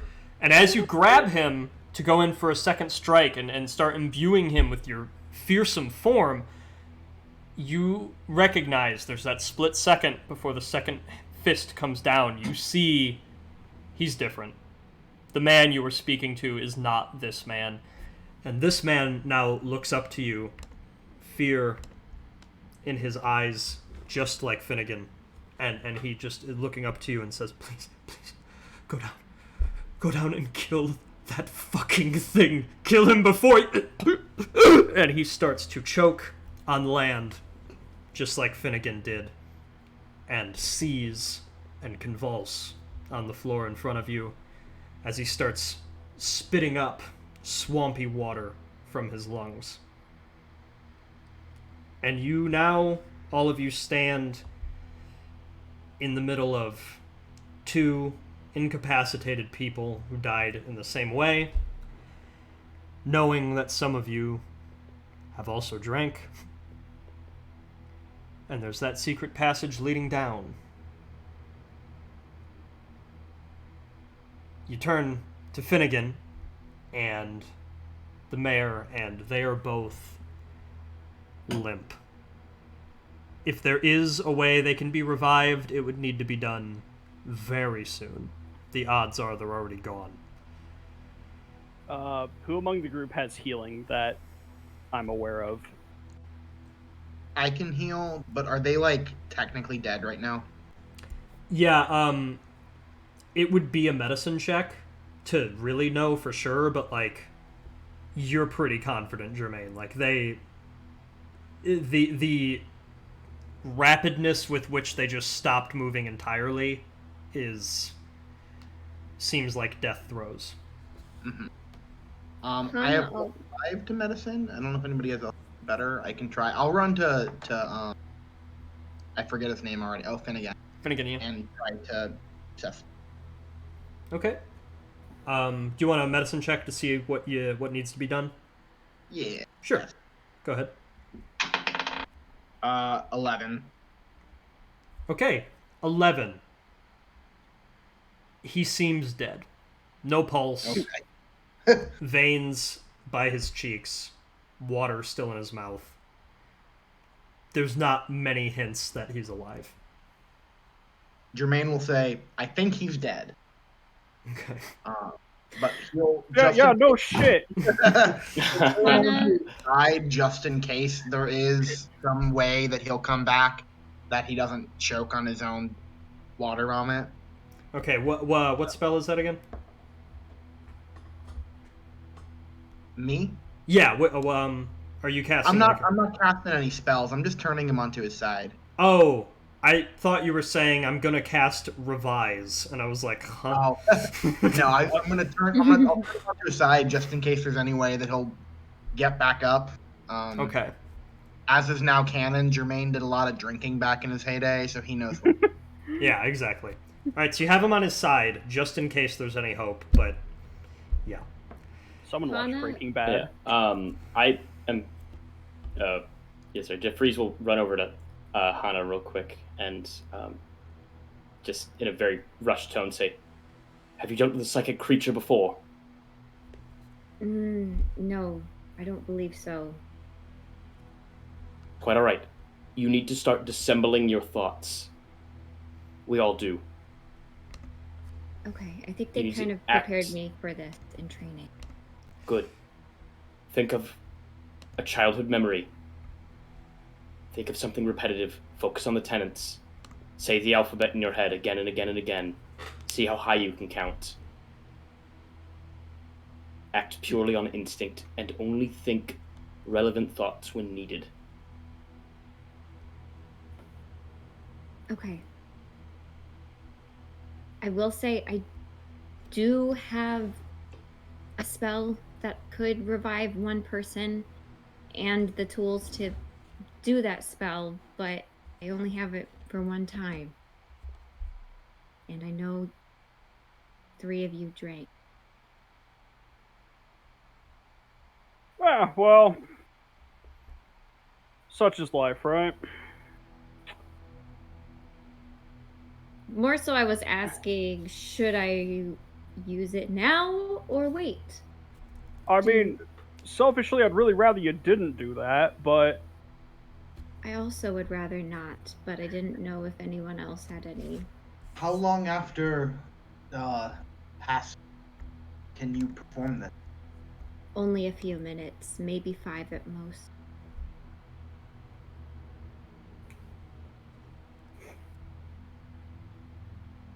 And So I the think we have window's time closing. to deal with this thing, right? If we are able to, get rid of whatever the hell it is, and then maybe you can still revive one. Maybe, but I'm okay with taking that chance. I think Well- priority lies with the silent shields in this case. 24, 25, 26. We need to focus on the objective and getting that done first. 30, 31, 32. All right. And Jeffries, are you gonna go ahead to the button in the passageway? Yeah, he'll go over and press the button. All right. And there is just a slow rumble of stone, and that passageway makes itself more clear. It's not quite a sewer, you're able to tell now, but it is a water network, an underground system, perhaps for filtering water from the sea to the village, or tunnels that make it easier to get to the rocks. It's hard to say. But whatever it is, however old it is, it's right here. And whatever awaits you is definitely down this path. How dark is it down there? There's enough light. It'll be dim light in the whole thing. Got it. So everybody will be able to see. Just not far. Do we want the cover of the darkness, or would we prefer to shed a light on the situation? Well, who can see in the dark besides me? I suppose I would already know that, but remind me, because Ryan does not know. Do tieflings have dark vision? Yes, they do. So the three of you, I believe Callum's a half elf, so I don't think he gets it. Half elves do. I think they do. Don't get what? Do you have dark dark vision? vision. Well, you see, I also Uh-oh. have Devil's Sight. Right, so you can... Hey! So, both magical and non-magical to a distance of 120 feet. So it's really just Hana and Jeffries that are still in Hey. question. But like I said, it's dim, so... You know. Yeah, Hana's human. Regular. Jeffries Well- gets Zerai, so he can see. Cool. Well, It's let's be just honest. Hana. This thing knows we're coming, so might as well just leave the lights on. Just for now, for our newcomer, Jermaine will kind of wave his arm out, and a few little balls of light just kind of bounce from his fingertips as he casts whatever that spell's called. I just had it. Dancing lights. Dancing lights. Dancing lights. Cool. Just to have a little bit extra for our human friend. Okay. Thank you. All right, then. Let's do it. Bring all of you over here. Another watercolor. These tunnels, they're a little winding, a little confusing, but there are clues that are able to pretty easily guide all of you as you get down here. Sounds, pieces of rubble. At one point, one of you finds a plank that seems to have come off of a sailing vessel. At another point, one of you finds the skeletal remains of a sailor, seemingly dying perhaps a week ago, but rapidly picked clean by whatever critters dwell down here. And as you get farther and farther along, you eventually start hearing a low, watery logging noise. The churning of viscous liquid. And you see ahead of you, there are rock formations and water that appears to be almost entirely overtaking them, leaving just a few pathways above. The water itself is dim and greenish black, unlike all the other water here, almost as if it has been coated with some sort of vile substance. That is certainly the room where an awful thing would dwell. And as you get a little bit closer, you see a figure standing. Seems to be a pirate figure. Waterlogged, undead, twisted with horrid creatures. And the figure stands somewhat limply and looks back at the rest of you. And a deep, guttural, water-soaked voice erupts out of the skeleton ahead of you in the dim light of this foggy room. Come to worship Ahriman. And I will share with all of you what remains of Captain Ame.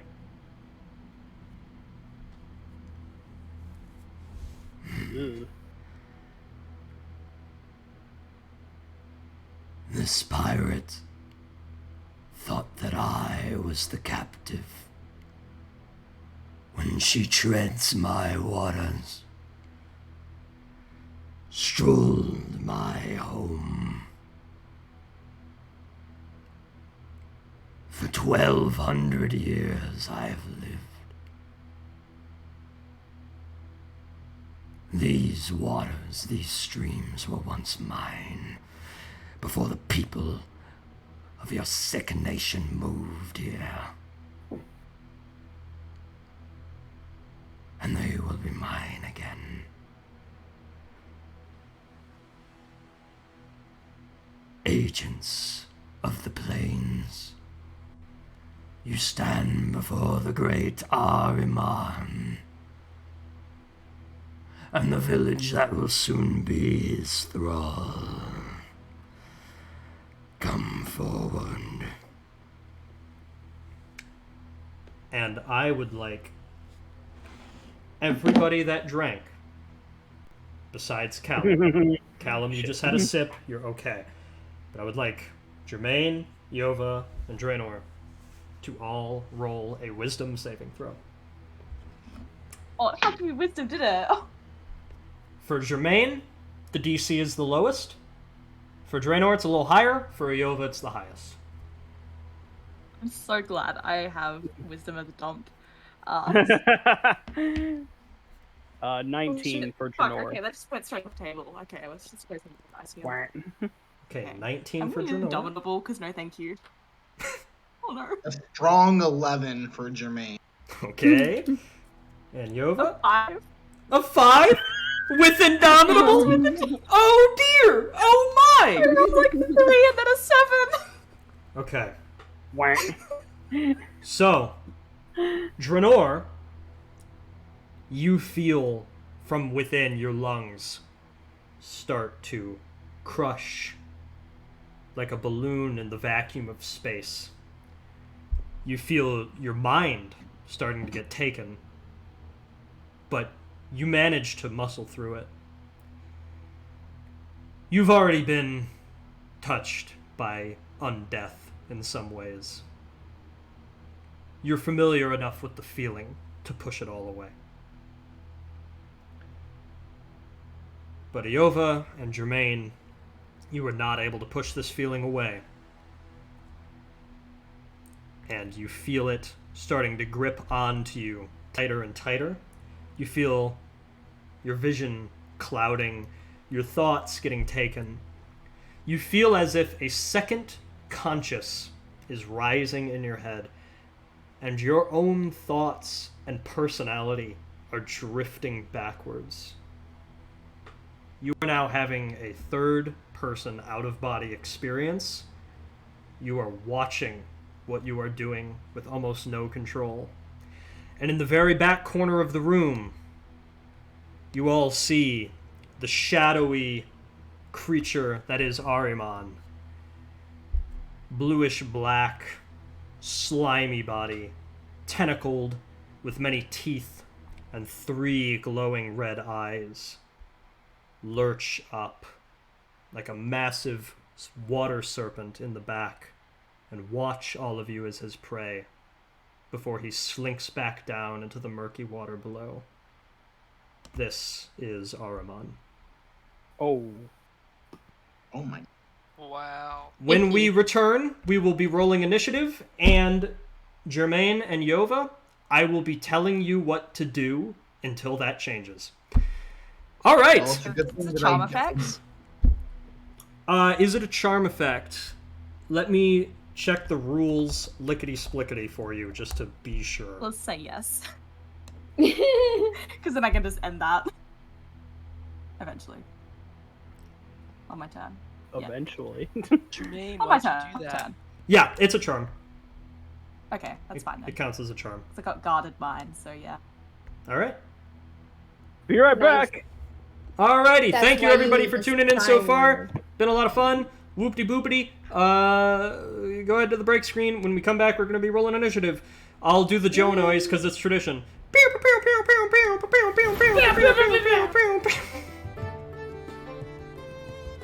Communication.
leaping and jumping. Every now What do you and mean? then. Alrighty. Ghost is fucking buzzing. We're in a forest. Okay, but fuck's those like sake. on two different levels. Like It's leaping and different. jumping, It feels like freaks, it's like fucking everywhere.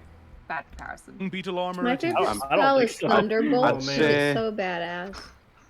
Well, this is... Maybe. Or whatever. The Maybe one where you that's make a on the big old bottom cloud of in the the sky and you pirates, can is it cast like excuse the thunder. pun. Call lightning. Call lightning. Yeah. That's what it is. chaos. That one's my favorite. Oh, man. And I've never even Hear used it. Joe I've just dying seen in the other next room. people use it. Oh, and it's I love chaos. it. Yes. No, Oh it's my a badass God. spell I love whenever So you know the Fallout has clips reason that to pull it play- out. I'll keep an know. eye out. Anything great. else? Man, it's a shame you're all standing right next to each other. Smash! Exactly. So good. So how's Hannah feeling about her first day? She's actually good, you know. I gave her a good enough Is she? backstory to. No, yeah. Her backstory is good enough to rationalize her joining this fucked up group. So How is it's not she too with, bad. How is she with memorization? Jesus Christ, Evan, this is a Felicity thing. Yeah, Okay. does she know the 5 tenets? And Alec will punch I Fred guess ass she in the does. shoulder. Yeah, probably. Wow. If she's been studying it. Felicity Jared wants doesn't. to talk The to I mean, me. that's Yeah. well, and I that's heard. okay. I'm Like, sitting I mean, right I here. don't know how to cast Oh, yeah. spells. Okay. But you said Let's proper, go. right? That's what I'm worried about here. She does. Oh I my now God. I now imagine that they're written on her katana and she holds it and she's just reading it Okay. off the back. She's reading it off. Yeah. Listen. Okay, It's not. even if that was that was still kind of cool. That's fucking well easy. It would be I'll cool. fucking let you kill him. Has I'm her not. tenets on her katana. I like I to put it imagine to a this is- song first, but then that seemed less intimidating. Because I like to imagine this is something that Quill does. He tests everyone. He's like, you gotta know the tenets. Isn't that right? And my character's just like, piss off. serves As long as we're talking about it. Well, Evan, as soon as you asked me, I was like, tenets. I was like, fuck, you need an answer that Boats is are not kind of that answer because it's gonna sound real dumb when you So- don't know this shit. You That's covered my really well. expert input. Thanks. Yeah, you I was did. crying.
All right, and we should be live again. Hopefully this time not with clips playing. I think I accidentally went live during that mess trying to figure out how to turn them off.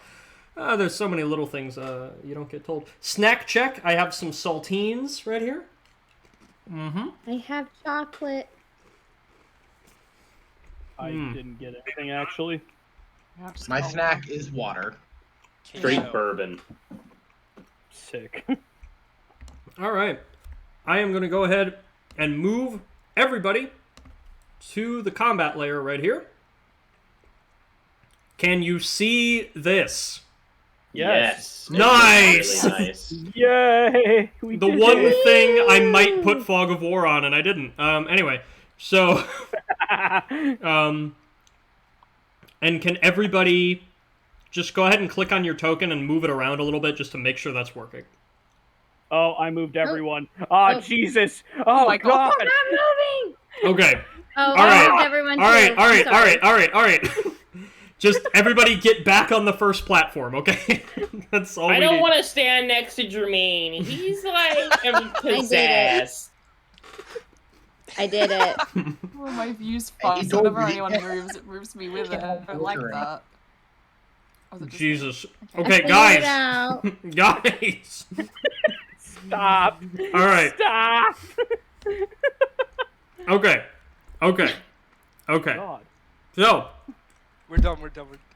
old school. I'm just keeping track of initiative on paper.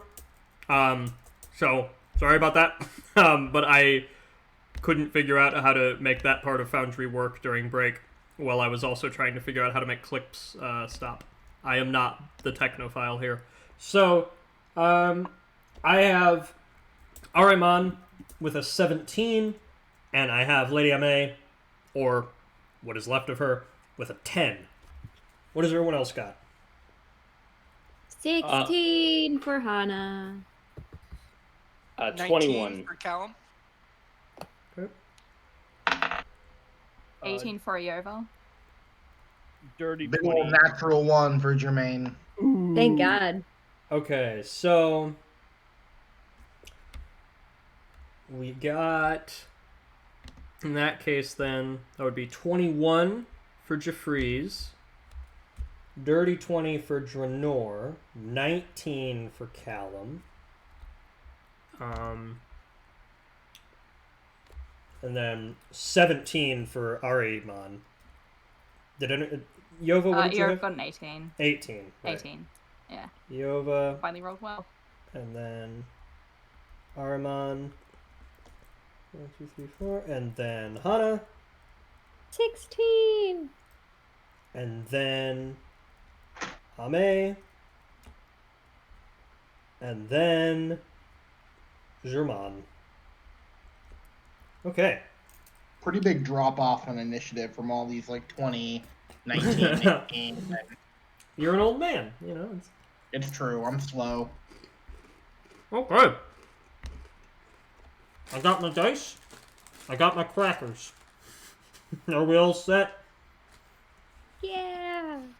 Let's go. So, first up is Jeffries. So, Okay, go ahead. as I said, Ahriman disappeared back into the water. Not exactly sure where he is right now. I do want to point out, like I said, these are all land formations that are above the water, and it's cloudy. You have no idea how deep it is.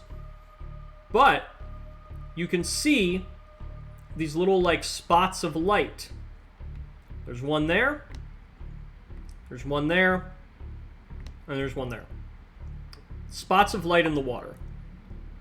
You don't quite know what those are, but they appear as if they are some sort of structure that has been covered. That's all the context you need. You see Captain Ame in front of you. Ahriman is somewhere. Jeffries, it's your go. Okay, just to confirm, Jermaine is kind of having like an out-of-body experience. Yeah. All right. Mm-hmm. So, seeing that, Jeffries, he's gonna cast Dominate Person on Nice. Jermaine to see if that works. That interests me. We're having a psychic battle. It's not gonna go well for me, but you know, we'll see. Can I give him inspiration? No. Okay, so tell me what to roll here. Wisdom saving throw. Give me 1 minute to find my my spell save DC. That one always. I don't play magic classes, so. Right.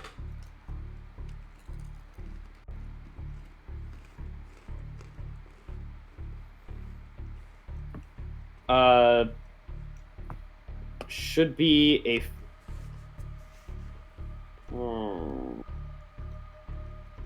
Jeez, oh man. Here we go. 16.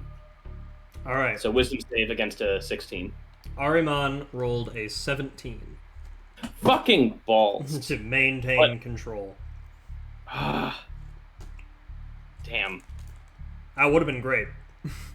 That would have been amazing. I would 'Cause be then- so happy. Yeah, because then you could have just told Jermaine what to do and then let him out of it later. Right. Okay. So yeah, that not working. Yeah, he'll just start to back up a little bit. I might try it again. Okay. We'll see. Anything else on your turn? Not right now. Okay. So at the end of your turn, first off, we have a layer action. So the layer action this time is that coming from this pool of water here, just to the north of all of you, the murky water suddenly surges up, and among the spray of mist and mucousy liquid that comes up, there seems to almost be a watery tendril that slips out, and it is reaching for you, Callum. And I need you to make a grapple check. So it's your choice of a strength or dexterity saving throw. Dexterity. Okay, trying to figure out what I click here.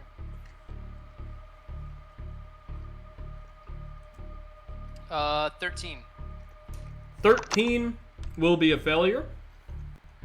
So what's going to happen here? You feel that tendril slip. You try to sidestep it. It's just too slippery and too fast. It gets around you, and that tendril is just going to pull you, and you splash and land in the water right there. No. So within a couple seconds of this fight beginning, there's a surge of water, and Callum is gone. Just kind of disappears into the murk. And with that, it is Draenor's turn.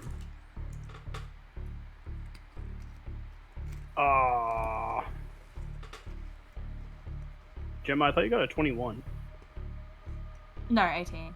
No, my bad. I completely misheard then. Okay.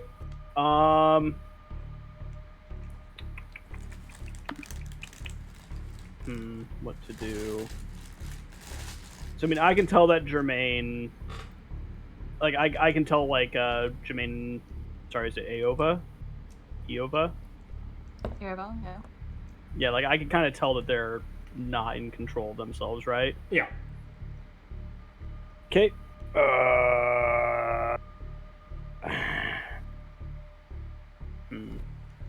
This is a very bad spot to be in. I'm going to try and draw attention so that smarter people can figure out how to take care of this. So, using a key point, I'm going to Step of the Wind to disengage as a bonus action. Okay. Just so there's no attacks of opportunity since I'm surrounded by both of them. Correct. Yeah. And I'll use the rest of my movement to get, because I have 45 movement, so the disengage plus the 45 is plenty to get there. Can I actually go, like, up and 2 to the right? Like, can I get around her to try and block her from, like, backing away or anything? Yeah, that should be fine. Okay. Yeah. Yeah, you can get there without her getting an opportunity attack. Cool. And then, pulling out his knuckle duster is just going to deliver 2 punches. Okay. Alright, that's not even worth mentioning. I take it was very high. Well, it was a 2, so... but this is an 18 plus 8, so 26 on this one. Yeah, well, that'll do it. Alright, cool, so that's 9 points of damage. Okay. Alright, so and that... punch into Lady Ame, and there's just kind of a cloud of dust and a little, like, droplets of briny water that come off from where the sort of dead tendrils are hanging. And she just kind of looks at you, and her jaw unhinges a little snake-like, and tendrils kind of peek out from around the teeth, as her focus is now on you. Anything else on your turn? That will be it. That was action, bonus action, and movement, so that will be it. There we go. The trifecta. Alrighty. Callum, it's your turn. You're in the water, so I will let you know right now, you cannot see more than 4 squares away from you. It's just like a little 20-foot radius that you can see through the murk. And even that, things are kind of vague shapes. But you now being in the water, you can see what's over here. Am I still, like, grappled or anything by the tentacle? No, you just got flung into the water, basically. Oh, okay, see. So, well, you can see... This might change your decision. You can see what's over here. What it appears to be is a water lock. It is a sealed slab of metal, but you can tell that it's perforated so that it can be opened. And there's a crank right next to it. So right now, this thing over here is sealed. But if you were to manage to get it open, if you were able to successfully swim over there and, fuss with the crank underwater and get it open, there's a good chance that a lot of water would start draining out of this room.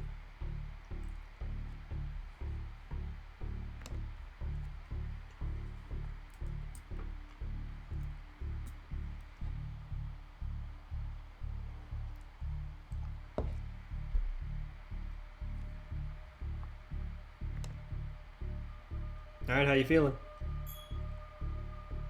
What you got?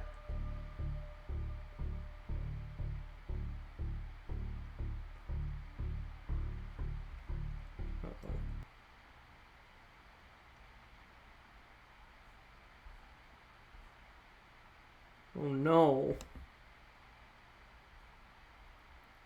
Oh no.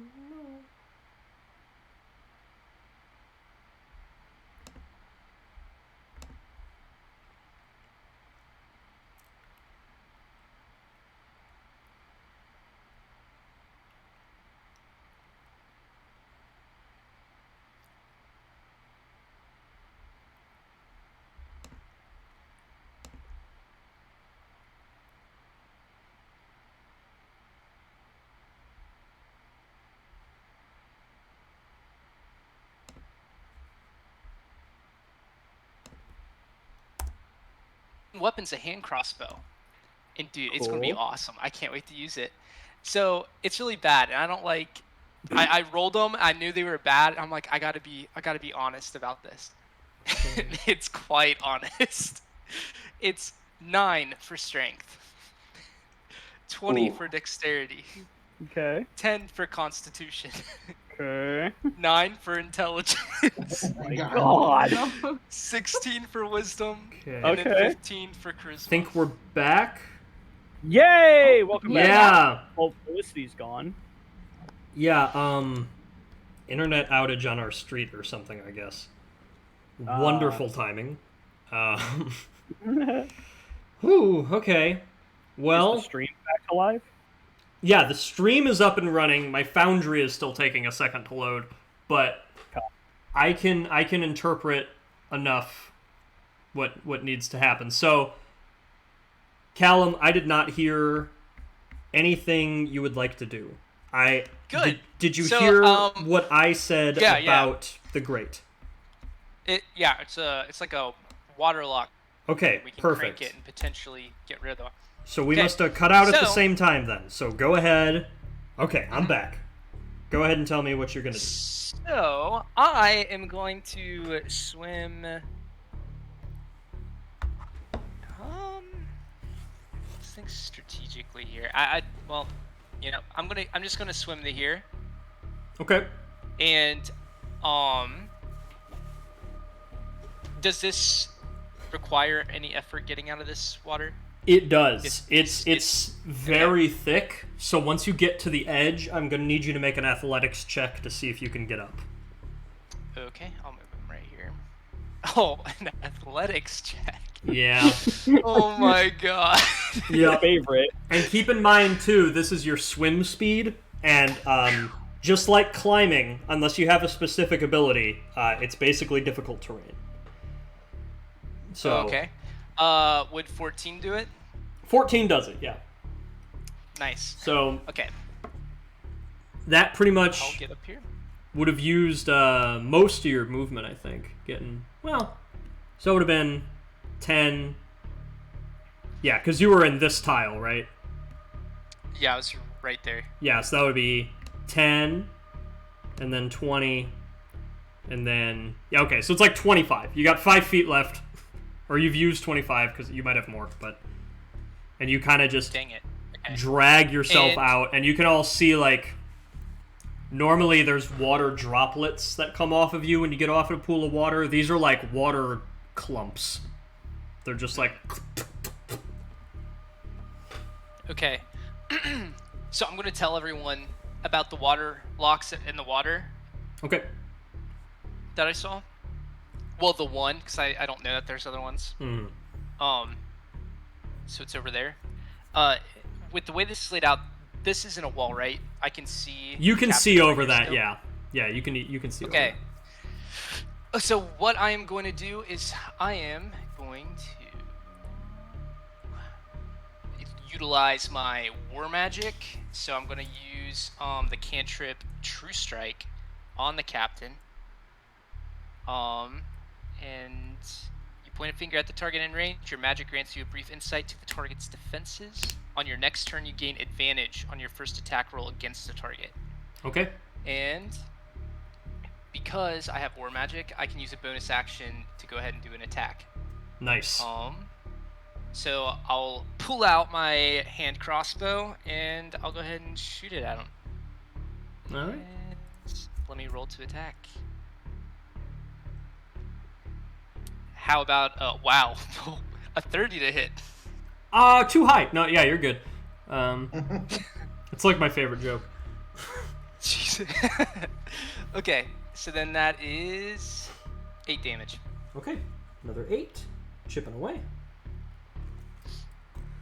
Okay, so the bolt just kind of tosses into the side, rattles between a couple ribs through her jacket. She still seems more focused on Draenor. Anything else on your turn? No, that's it. Okay, we're on to Iova. And Iova, you have an ability, I hear. I do have an ability. You did hear right. Part of the spider thing, she can spend one of her side to just end any charm effect. No need to do anything else with that. Okay. So yeah, totally gonna do that. So absolutely, you first person back into your body. Nice. Hell yeah. And leave. Yeah. She cannot get up to him, so instead, after that, she need to, yes, move a little bit forward, and she's gonna save her action, knowing that Ahriman has slipped away somewhere, and I guess in that she would be able to capture him if he ever emerges. Okay. Cool. Alright then, we'll move on to the next layer action here before we get onto the next turn. I need to check radiuses here real quick. That's 5. Let's move the radius.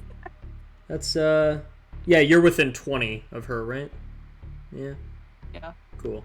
Okay, so this layer effect is going to go ahead and get Draenor and Iova. Basically, you're going to see Captain Ame just raise an arm up, and all of the tentacles that are within her are just going to start flailing around all at once. And I need both of you, Draenor and Iova, to go ahead and make a Constitution saving throw. Ooh. 16. Okay. It's 50 plus 7. I can't do quick maths for some reason 22. today, but I 22, that's imagine good. that's enough. Yeah. All right. So you both took the. But also as action. Oh wait, is Juno fine? I imagine. Wait. Huh? What? Well, What? just if he's taking damage, I have a thing. But if he's not, then that's fine. Well, both of you would be taking the half damage of that ability. So that would be a total of 8. But it's basically all the tentacles flail around, and you expect them to reach for you, but they actually reach for the air, and you get that choking sensation again. Both of you spit out a little bit of water and bile, and take that 8 bludgeoning damage from within. Yeah. Okay. So that was the lair ability, and now it is Ahriman's turn. Alrighty. So you're gonna see Ahriman, the token will pop up right there. Hopefully that worked the way I wanted to, and he's now revealed. Yep. Sweet. So the token pops up right there, and there's a sudden surge of energy, and a tsunami wave is going to come. It is going to hit the other 4 of you, basically.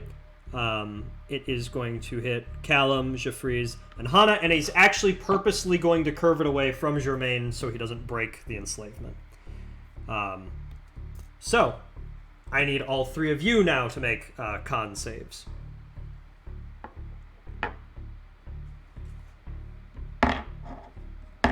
Oh, that's no good. Oh my god. That's an 11. 15. I loved got a those natural reactions. A natural 1. Okay, so we had 11 and a 1 and a 15. That's me. Mhm. All failures.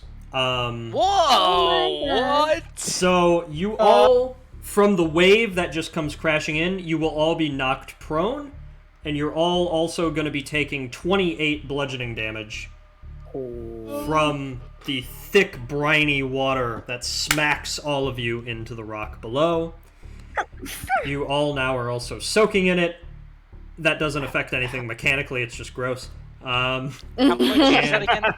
28 bludgeoning damage. Oh my gosh. And Ahriman's I token... just want Hannah to have a bad first day, so she will use a protective field around her to reduce that damage by 6. Okay, well, it's Better than nothing. By 6 things. And Ahriman's token disappears again. He swims down into the water. That is the end of his turn for now. Hana, your go. Hey, and my internet's back, and it's not doing the question mark thing, which is cool. Nice. Yay. Unfortunately, I haven't had time to think about what I can do because I was so focused on my internet. Oh, I know. Oh, Germain's still having issues, right? Yes. Okay. This might work. I don't know. But Hana can attempt to remove curse. Let me go to my spells. Boop, boop, boop, boop, boop. I don't know. So she'll, for her action, try and cast remove curse. At your touch, all curses afflicting one creature or object end. So I don't know if it counts as a curse, but if it does, hopefully it works. I will let you know now, just so there's no... Iova was able to get out of the curse because it was a charm. I worded that terribly. Iova was able to get out of the effect because it was a charm. So... Okay. So would Hana know that, or would she still attempt it? I'll leave that up to you. I just figured I should make that clear, is that it's not both. It is a charm. Okay. Alright. Well, then what she can do instead is... Sorry. I didn't have time to, really think about anything. Okay. She's going to cast Bless on herself, Jeffries, and Callum. And basically, whenever a target makes an attack roll or saving throw before the spell ends, the target can roll a d4 and add the number rolled to the attack roll or saving throw. So we all, and I'm just casting it at first level, so we all get a d4 to our attack rolls. So hopefully that'll help us out. Sweet. Everybody remember that, because I won't. Yes, us three over here. That's plus So- D4 to attack or damage, or either. To hit. Attack or saving throw. So there we go. To hit or to survive something. So there we Nice. go. Hopefully this helps us out. But yeah, and then that'll be her turn. Sweet. Because I didn't have time to think about anything. Ah, you So good. that's- Stand That's up. that. It's your first mission. Stand up. Oh, stand up. And I'll stand up. I didn't know I was even down. I was I'm like, standing please. up. Yeah, the three of Standing you up, are. Yeah, the three of you are. casting prone, bless. So You know, maybe she'll. I don't know if she can bonus action healing hands on herself. Is that a bonus action? My don't- paladin friends. I don't think. I think lay on hands is an action, if that's what you mean. Okay, no problem, no problem. Yeah, that is what I was asking. Okay, Okay. great. Then she is stood up, and she's cast bless. Hell She yeah. is done. All right, and it's pretty good for your first mission. You know, you're doing all right. All right, Captain Ame's turn. So, first of all, Dranor, you can see in front of you the tendrils that are coming out of the skeletal form. Look like they start just putting bones back in place at the start of the turn. Oh, you dig. And the Her, yeah, not you, Mark. I mean, I have one. I can't deny it. So you know, it shows itself sometimes. But Alright. she is just gonna go ahead and just do her thing and make 3 cutlass attacks at you, Dranor. So Okay. first one is a 25 to hit. Miss. No, that's a hit. Next one is a 25. That hit. Next one is a 20. Unnatural. Those all hit. Okay. So, let's see here. 11, 15, 19, 25, 30. Okay, so all 3 attacks together would do 40 points of slashing damage. Oh. Okay. So, yeah, she I was just awful. starts flurrying in ways that a skeleton should hardly be able to. Just Ow. slashing with supreme dexterity, cutting all over, hitting every tiny little weak spot that you didn't even realize was exposed. She must have been real good before Ahriman got to her. Yeah. And that is all she will do. And now, Germaine. Uh-huh. Alright, Ahriman's voice is in your head. And what's going to happen is Ahriman is going to send you a command, and I ask you as Cameron to try to do whatever it is to the best of your ability. I'm not going to specifically pilot you. This is just this is a trust thing of like, try to do whatever I say using your character sheet. Yeah, So- I'm gonna fuck some shit up, Mark. Don't worry. Hell yeah. So, Ahriman is just going to encourage you to look at Jeffries and at Hana, who are both still on this upper platform with you, and you'll hear the voice inside say, "Send them to the water." Okay, then I know exactly what I'm gonna do because I had a feeling this is what was gonna happen. I just have to specifically make sure I do this right. Okay.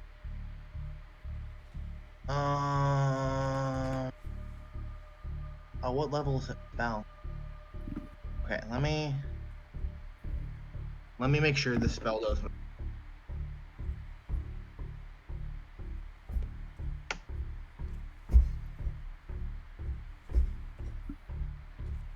Oh, never mind. I can only use it on myself. I'll have to.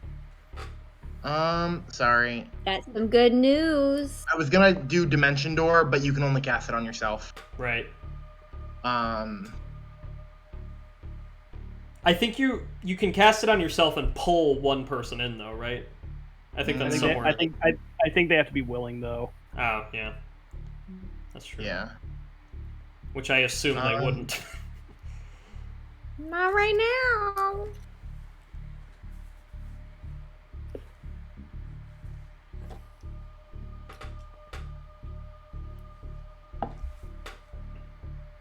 I guess what I'll just do is, Jermaine will kind of cock his head toward Jeffries and say, "My dear friend, why don't you take a swim?" And I'll cast Suggestion Okay. on him. So he needs to roll wisdom, yeah?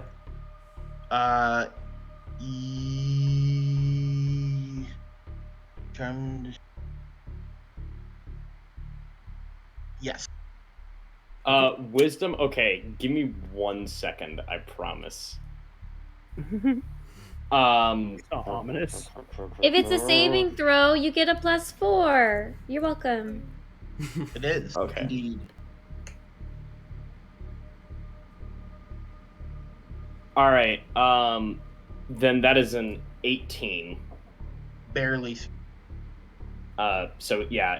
Wait, he's actually, just- let me make sure, because there might be something I can do to make you not do that, but Not succeed. yeah, I just have to remember, I have not played as a bard in a long time. Alright, and there's another thing that I can do too. So this will be like Munchkin. We'll keep adding numbers to it. Yep. Yeah. Counterspell his there's- counterspell.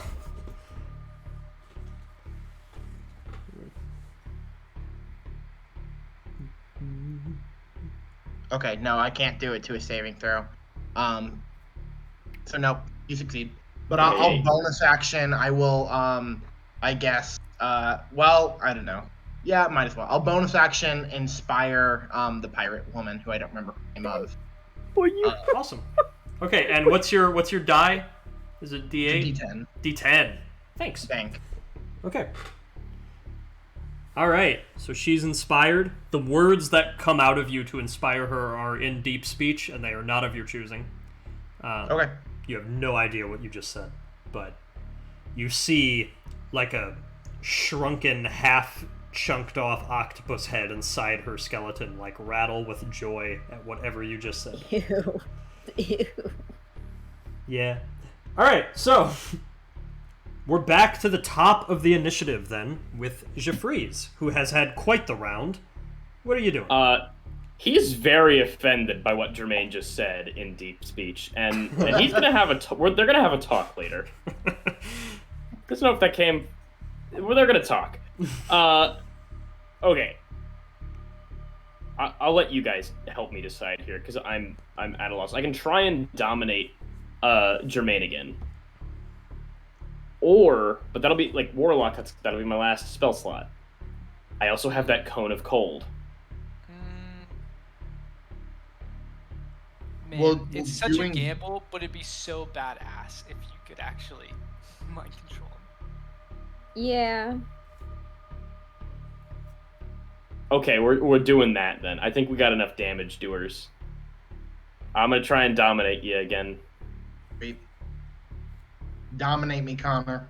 All right, so yeah, you got to beat an 18. Roll with wisdom advantage save. is an 18 plus stream. Don't you? Nice. Yeah, is bless part of this? I think it's just for Connor when he makes attacks or saves. That would make sense. I hate to say it, but yeah. Yeah, I don't think it has. It's not bard-like. It doesn't remove things, you know. So. Or yeah, and sorry, unfortunately. I said 18, 16. My bad. Of wisdom saving throw. Right. Okay. Ahriman has lost control Yes. of Jermaine. Oh my god. You now pilot Jermaine. Jermaine, you feel another conscious slip between you and the first conscious that took over. You are now having a fifth person experience. Just Do any of you know that scene in Naruto when it's Sakura and the blonde chick who are yes, yep. Yep. It's just awesome. that You know, in soccer. without all the mild sexism that is in that episode. Oh god, when they have a slap fight. Anyway, It's so mild. Mild. it's so bad. But all right. So Jermaine, this is horrible. This is so bad. But you at least are at rest a little bit because you feel that your friend is now taking you over in the worst way possible, as opposed to a fish monster. All right, Jeffries, anything else on your turn? No. Well, I need to do this already. I'm gonna use my pact boon to just mage armor myself. Okay. So solid may move. see a little bit, and then I'm gonna back away just a wee bit. Right. And I don't. Yeah, I'll have to wait till next turn to give him a command, right? Let me double check that. Sorry. Maybe it might be commands on his turn. I'm not sure, because that's how it works with the Aboleth. But I don't know with you. So go ahead and just check on that real quick. Yeah, keep going. I'll read it. I'll read the wording here. So yeah, we'll pop back a little bit if we need to. But for now, another lair action. It's water tendril time. This time it is originating from right here, coming for Draenor. So damn it. Go ahead and roll a strength or dex saving throw. Definitely dex. 17. 17 is enough. You saw what happened to Callum. You nope the fuck out of it happening to you. And managed to sidestep away. Your Matrix. Yeah, your monk footwork certainly came in handy. You managed to dodge around it. You maintain your footing. The tendril slips back into the water, pulling onto nothing, dropping into the water with a sickening sploosh. And it is now your turn. Okay. We're going to bonus action go Form of Dread, because I didn't bring this up last time, but I get a d10 plus my Warlock level and 10 hit points when that happens. Nice. Alright, so that's 14 temporary hit points added, so that's, a little bit better than how That much. helps. Yeah, it helps. By the way, I'm just going to assume this thing is immune to being frightened. Yes. Is that correct? Okay, Yeah. then It's obviously I won't undead. bother It's with that. it's I kinda immune to figured. all the undead things. Alright, cool. So then we're just going to do 2 more attacks on it. Cool.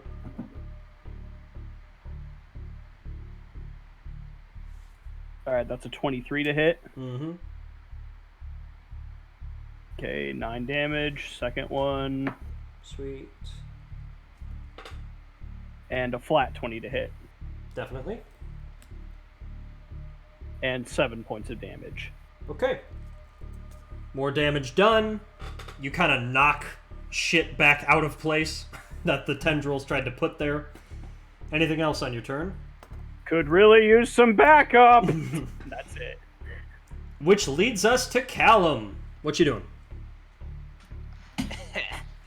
Well, I have True Strike up, so he's going to load up his crossbow and he's going to go ahead and take his first attack at the captain. Okay. And this is with advantage because of True Strike. Right. So that is a 24 to hit. Definitely. Or a 25 to hit. So I hit that. And that is 10 points of damage. Nice. But I also get an extra attack. So I'll roll for that. And that is a 20 to hit. Nice. I'll roll damage for that. That's 11. Okay. And then, wait, how's it looking? Oh, still solid for sure. Okay, then I'm going to use Action Surge. Yeah. I will take another attack at 25 to hit. Mm-hmm. Remember when Evan used to roll bad? That's 6 to hit. I mean, that's sorry. That was 25 to hit, and that's 6 points of damage. That makes more sense. And for my 5th attack, because I'm crossbow expert, I have a bonus action to attack with my one-hand crossbow. All right. So that is 14 to hit. 14 is not quite. She finally caught on to your game. Dang. She was like, man, there's really some bolts coming from my left. I should Well, yeah, probably... Man. So, imagine that is, like, how much is a turn? Like, how many 6 seconds? seconds. You Can shot imagine all the 5 bolts bolts. flying? What? His eyes are glowing green. I like to imagine you just picked up 5 at once and didn't even knock them, despite your name. You just were like, pew, pew, pew, pew. Just like slingshotting them over. The irony. All right. Anything else? Dare I ask? Nope, that's it. Okay, Iova. Okay. She will be the backup. Nice. And she's just gonna move right up to them and just get a couple of thwacks down with her glaive. And that is a... and... where's my things? Okay, hello. That is a 21 and a 18 to hit. Both hit. Sweet. And so that's 11 base damage, but she shall also make that last one a psionic strike, Okay. which then does another 9 damage. Oh yay! Sweet. And she's just gonna like, she's not even hitting her with like the actual blade section of the glaive, but more so just like the wooden staff, and try and just bat her into the water because she can move her 10 feet from that strike. Okay, so which direction And do you so want to she move needs, she needs to make a strength save okay. first, which is 8 plus. Wait, actually, I should probably have this. Something. Never mind. No? Okay. 8 plus. She got a What's her 19. Okay, that's gonna beat it anyway, so she's fine with Okay. where she is. Okay. But yeah, still takes that extra damage. Yeah, though. so you see the feet and the boots just kind of dig into the murky soil and manage to stay their ground. Anything else? That is all. Okay. Another layer action. This time it is going to be basically just clouds of mucus that are going to puff up from all around in the watery spots. And so again, these 4, I need all of you to make a con save. +4 to the 3 of us. Yeah. Yikes. Okay. I didn't want to do this, but That's me too, right? Yep. Oh. Dirty 20. Dirty 20. Okay, so you'll be taking 18. half damage. Hana will be taking half damage. How about a dirty 9? Pretty filthy, but you'll be taking full damage. And then Oh no. Freeze. Dirty 9. I used my Dark One's luck, so now it is 21. Okay. So 3 of you succeed. Callum, 39. You do not. So Callum, you are taking the full 20 of damage. Again, it is bludgeoning damage. You inhale it and your lungs collapse a little bit. It is like, yeah, it's like sucking water, but the entirety of the air is water. Even if you try to hold your breath, it sneaks in through the pores. So Callum, you took 20. The 3 of you took 10. Man. And that brings it back to Ahriman's turn. Alrighty. Callum, you are still by the ledge. So, Let him go. Oh no. Ahriman appears. Probably should have moved there, buddy. Oh my god. Alright, so Tentacle Attack, and then if it hits, you'll also need to make a grapple check here. Okay, it does a 17 hit. Yeah, barely. Okay. So you will be taking the damage, and then I also need you to make either strength or dex for the grapple. Okay. How much damage first? No, Evan. 18. Oh my god. Okay. Are you? I'm down. Oh, okay. Well, don't. Well, less dice to roll. Okay, so you see the tendril grab, and it smacks around the jaw and neck of Callum, knocking the wind out of him for a second. And yeah, what's up? Keep going. I'll ask after. Okay, so that'll be an automatic success on Ahriman's grapple, and he is going to disappear into the murk again. And Callum, so are you. Ooh. No. He's somewhere over there, and I will hide the token. No. All right, that was Ahriman's turn. Did you have a thing? No, I kind of answered the question. Well, I'm glad I got a few shots in. All right, Hana, your go. Before Callum got disappeared, did he mention the Oh no, we didn't see that. did he mention what he saw where the little light bulbs were? Yeah, he did. Okay, good. All right. Hana is going to run past Jeffries and dive. Oh my god, I took everybody. Let me put everyone back. Hold on. Just select your token, Felicity. Come on. There.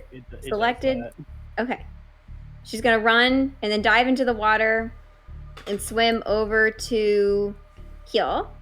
Okay. And then use her action to move it? Okay, what do we do with it? You locate the handle. Go ahead and make an athletics check to crank it well underwater. It's not high, but it's still a chance that... Athletics, and I get a +4. Yeah. Athletics. 18. Okay, you managed to crank it. So, All right. that one is now open. Great. And then, since that's all of her movement, she'll Misty Step right here. Nice. And get out of the water. Okay, that was a very successful round. What a play. Nice. I had time to think this time. Yeah. Okay. Gate 1 is open, and it's rapid. I mean, the water is just rushing out. And you can almost see the substance here unmixing itself. Clean water is rushing out. Briny mucus is just staying behind. And it looks like, especially if those other two are open, this place will be cleared out fairly quick. All right. That brings us to Captain Ame, who is going to use both attacks to try to tentacle fling. So she'll just set her sword to her side for a second, and the octopus-like tendrils from within her ribcage are going to shoot out, and both try to fling Iova and Dranor away. And so both of you need to go ahead and make another grapple check, strength or dex.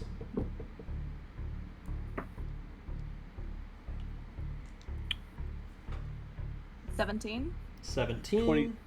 27. Okay. So you are just taking, both of you, the bludgeoning damage rather than being flung anywhere. That's good. So, Iova, you just took 14 bludgeoning damage. And then, Dranor, you just took 8. Question, just because I'm not sure. Okay. Let me just check the reading. I'm just not sure if Monk Evasion would come into play for that. I'm kind of assuming not. I just want to double check. Okay. Because it's been a hot minute since I played a monk. I think it's any dex save. I thought it's an AoE thing. Yeah, it's certain area effects, so never mind. Oh, okay. Yeah. Okay. That's kind of what I thought. I was just like, might as well check. Yeah. So 8 damage. Okay, got it. Alrighty, perfect. So, that was it for her. Not too successful. Germaine, well... So it didn't give me any exact instructions, but it said that I can do it at any time. There's no action required for any Okay. order. Sweet. So I guess just tell him what to do. Yeah. Tell me what to do. So I'll just say, heal us, help us. Heal us, help us. We're just, help us. Okay. So if I question for, so we said that the aboleth was immune to like the charming stuff. Does that extend to? Well, I guess if I was recharmed from Jeffrey's. Okay, okay, never mind. You know what I'm gonna do? How about I am going to Germaine will look over to his friends who are fighting physically at the moment, and he's going to look at this skeletal mass of once a woman, and pushing his spectacles up to his nose, he's going to raise his hand, muttering a couple words to himself, and slowly close his fist, and he's going to try to polymorph her into a turtle. Okay. What do I roll? Wisdom save DC 17. Well, she ain't wise. Good. Yeah, it was a 6. Sweet.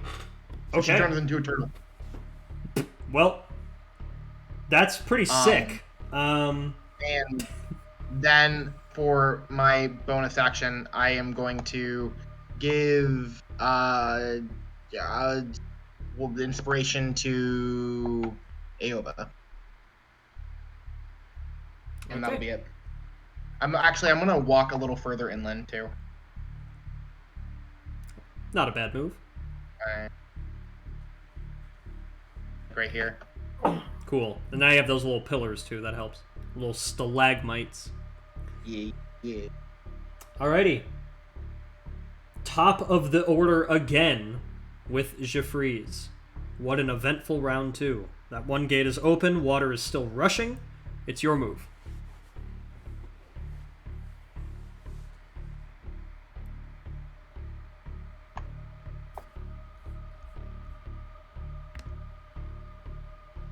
I believe you're on mute, Connor, if you are speaking. I saw your token move. Yes, I was, and am very embarrassed now. Don't be. Okay, so I'm gonna move a little closer to Germaine. There's not a whole lot I can really do without seeing it, and I don't have the mobility to go take care of the gates. So, I guess I'm just gonna hold my action. Okay. Or rather, I guess, just hold an Eldritch Blast until I see the beast. Okay, perfect. Alrighty. Layer action. Water Tendril, Yova. Strength or Dex. Saving throw. Water grab. Roll a thing. Oh no. It's 11. Alright! No! Yova. Inspiration. Oh, you do Oh, have... this is true. D10. Oh, okay. Plus 6. What did I say? 11, so 17. Good move. Good move, remembering the thing you got a minute ago. Yeah! Alright. You don't get pulled into the murk. You as well manage to evade it. You, by some stroke of bardic luck, perhaps, managed to notice it just in time. And that leads us to Draenor. So I know the water's really quickly draining out of here. We can see the other two lights, though, right? That was... Yeah, you can see them, and you can tell it's the same shape as over there, so now you can kind of infer what it is, at least. He just looks over to Yova and he goes, I'll get top, you get bottom. And he will just start running up. 3, 4, 5, 6, 7, 8, 9. All right. Do you want to take the attack of opportunity from the turtle? Oh man, you know what? No, I'm gonna. What if she spites me? Yeah, I'll take the attack. Okay. Please get a 20, just please. Well, that was a 17, so that's probably a hit, right? That does hit actually. How much damage does a turtle do? It bit you for 2. Oh shit. Oh. What if you're like, I'm down? Yeah, you did this, Cameron. That was your fault. I took 2 damage. Told you they swim. Wait, where is the turtle? Captain Amay is a wanted to be turtle. slow, Pirate captain. Oh, but oopsies. And then, man, this might be a bad play, but I gotta go for it. I'll use my action to dash Right? to basically get me right there on top of the thing. And then I will use bonus action key point to patient defense, just in case anything tries to fuck with me while I'm in the water. But I really want to get this thing and get out on my next turn. Okay. So that will be it. Which brings us to Callum. Callum, roll a death saving throw. No. I actually don't know how to roll it on D&D Beyond Death Saving Throw. It should be up toward the top. There's like a little button for it. Yeah, there should be, once you're at 0, where your hit points used to be, that should be where your death saves are. Mm-hmm. Do I just click on? Yeah, I think so.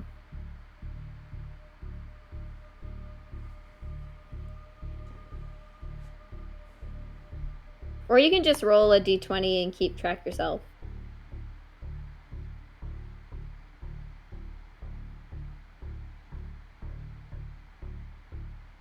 Alright. Oh no. Don't like the sound of that. Okay, I rolled a d20 and I got a natural 1. Oh Oh, my god. Okay. That ain't good. That is not good at all.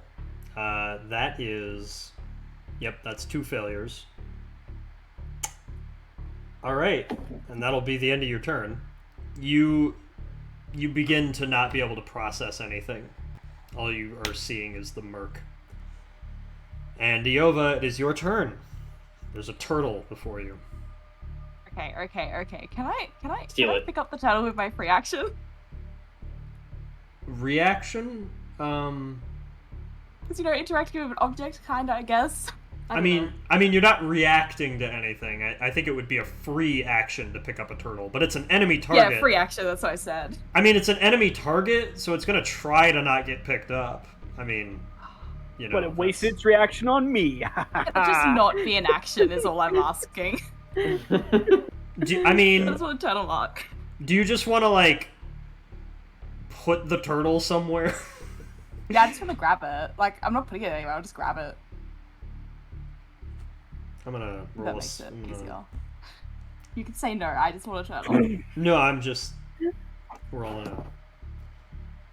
Roll a sleight of hand check. Oh.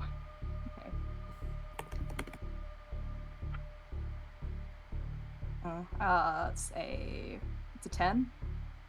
That beats an 8. All right. The turtle couldn't run away fast enough. You have a turtle now. Okay. And with my new friend, also just sorry if it does pop back, it's not gonna be like with the I feel squishier people. So turtle in hand, she is going to then do a little psi-powered leap, which gets her 60 feet. And go straight to where the little thinger is down here. Okay. Yeah, and I'll just And I'll bring the turtle with you. why? And so this is just like a lever that we just like have to pull. Yes. Yeah, athletics check. To Awesome. She's good at those. Athletics plus 9, so then that's 25. okay. She'll draw another arc. That one is now open as well. Water is rushing very quickly Okay, anything else on your turn? She's gonna admire her new turtle friend. Okay. That leads us to another layer action, which won't happen because the person in charge of that one is a turtle. All right, but now for the real business, leads us to Ahriman's turn. So Draenor, you are waiting by the gate, patient defense. You can't see but 15, 20 feet in front of you at all. Uh-huh. And you hear, through the murk, that low, rumbling, waterlogged voice. Perhaps now's not your time, friend. And I need you to make a wisdom saving throw.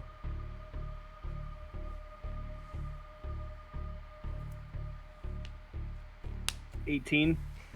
18. Okay. You have shrugged off the mind games a second time. Woo! So, with that being said, you just hear the frustration that is coming out of this creature now, this low rumble. And it is... I will reveal the token just briefly.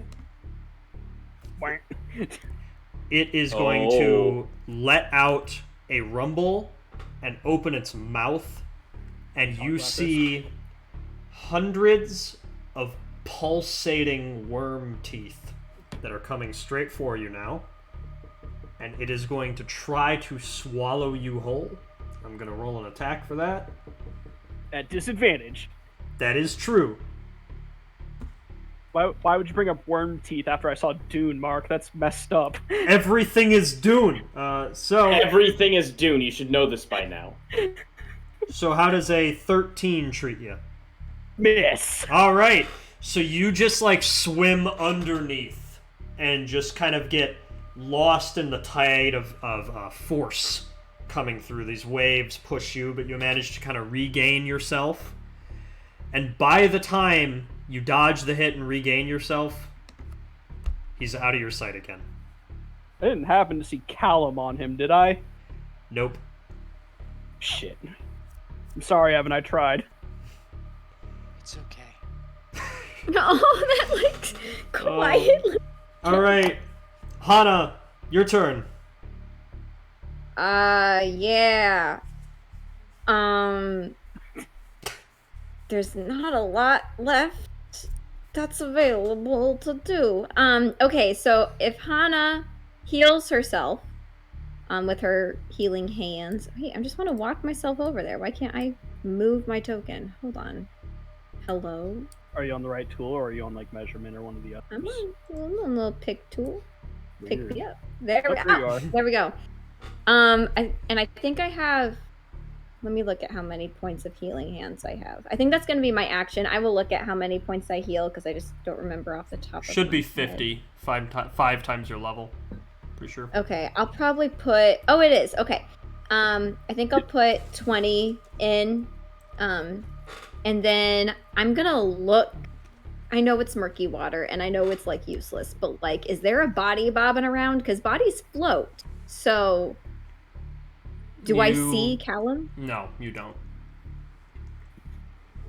Okay. She will sadly, after healing herself, keep an eye out, but pull out her katana, kind of ready for whatever comes next. And that's my turn. Okay.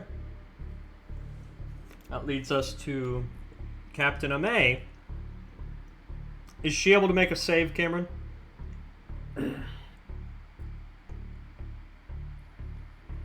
Because I think... Sorry, let me look. Yeah. I don't think so. I think it's when she gets hit. So... She hasn't been Lasts for hit. the duration or until the target drops to 0 hit. Okay, well... The creature is limited in the actions it can perform by the nature of its new form, and it can't speak or cast spells, take any other action that requires. Well, then all it's gonna do is bite Yova. Yova, does a 16 hit you? It does not. Okay. You survive the turtle's bite. And that's it. Alright, and Jermaine, it's your turn. Okay. I also don't really have a lot to do. So I'm going to. Okay. So it's the. Ryan? Did you get the third gate open? No. It took my whole action economy just to get there because I was very away. But basically, it'll be the first thing on my next turn. Okay. I don't know if I can inspire somebody who I can't see. I don't think so. I would assume not. Just who can hear you. That's possible. What's the range, though? 60 feet. I'd have to get a hell of a lot closer. Yeah. Can I don't, first of all, know. So this is a string of things for my bonus action. Is, technically speaking, can you use Bardic Inspiration on a death save? No. Okay. That one I know. Yeah, you're not able to use any modifiers of any kind on death saves. I didn't think so, but I think I asked. Yeah. Okay, well, I guess what I'm going to do is hold my action to cast Hold Monster if I see the apple. Okay. That's a good thing to do. And I am going to bonus action in... Does anybody need to be healed? Like, is anybody doing poorly? Yeah, I've got 10 HP. Oh shit! Okay. I'm good. I will bonus action Healing Word, Jeffrey. And I will cast that at 3rd level. So that's I appreciate it. 3d4 plus, what is it? 3d4 plus, so 2. That was pretty bad, so that's only 9 points of healing, but That's more than I had. That's almost double. Yeah. Okay. Anything else, Jermaine? Nope. Alright, on to you, Jeffries. Top of round 4. 1 second, sorry, just updating my HP here. It's like not much I can do if I can't see it. What the hell? Okay. Oh, ow! Sorry, I'm going through spells here. No, I have to see it. You have to see it. You have to see it. Yep. Seeing's overrated. What if I was blind? Straight up not fair. Okay. There's a discussion to be had there. But maybe not now. I'm not blind though. Okay, I guess I'll just move here. Wah.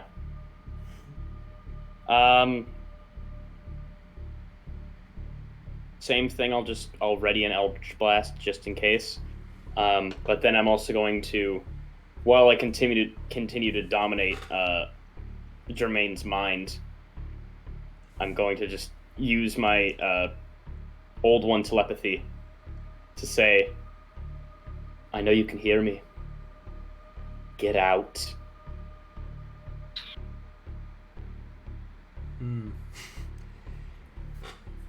And you'll hear in response the guttural, No. All of you are going to come in. Anything else? No, that was I'm just shit talking. No. I mean, you got it. Alright, what else can I do? When all else fails, shoot the shit. So, layer action, water tendril, as usual. Hana, it's you this time. Strength or dex for your saving throw. It'll be deck. Because I only make Dex characters. I have a problem. Does this tendril? It's like a physical part of the aboleth, right? It's more an embodiment. It's basically just water. Okay, that's what I wasn't sure. Yeah. I knew it was one of the. It's like a lair action, so the implication is that it has complete control over the terrain here. Gotcha. So 16. 16 is enough. You as well have not been pulled in. And Draenor, it's your turn. You know the aboleth is close, but you don't know where he is, and you're right at the gate.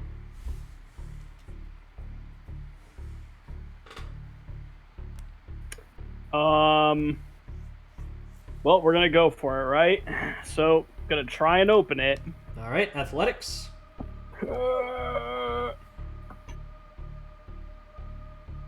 Natural 20. All Nice. right.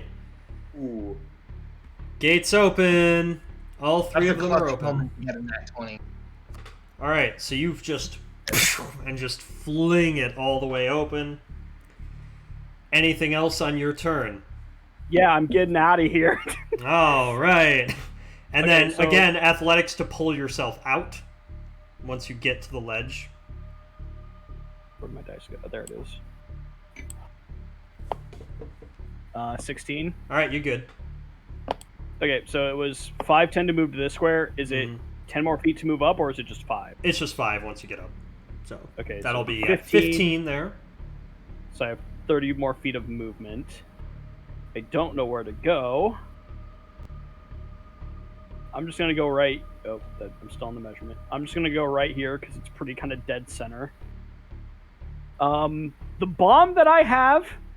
What's the range on that? You're able to throw it up to 30 feet. Okay.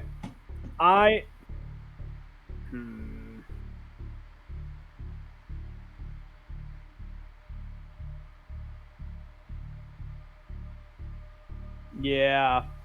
I'm gonna hold my action to just ignite it and chuck it the moment that the apple All right. rises. We got a lot of held actions, baby.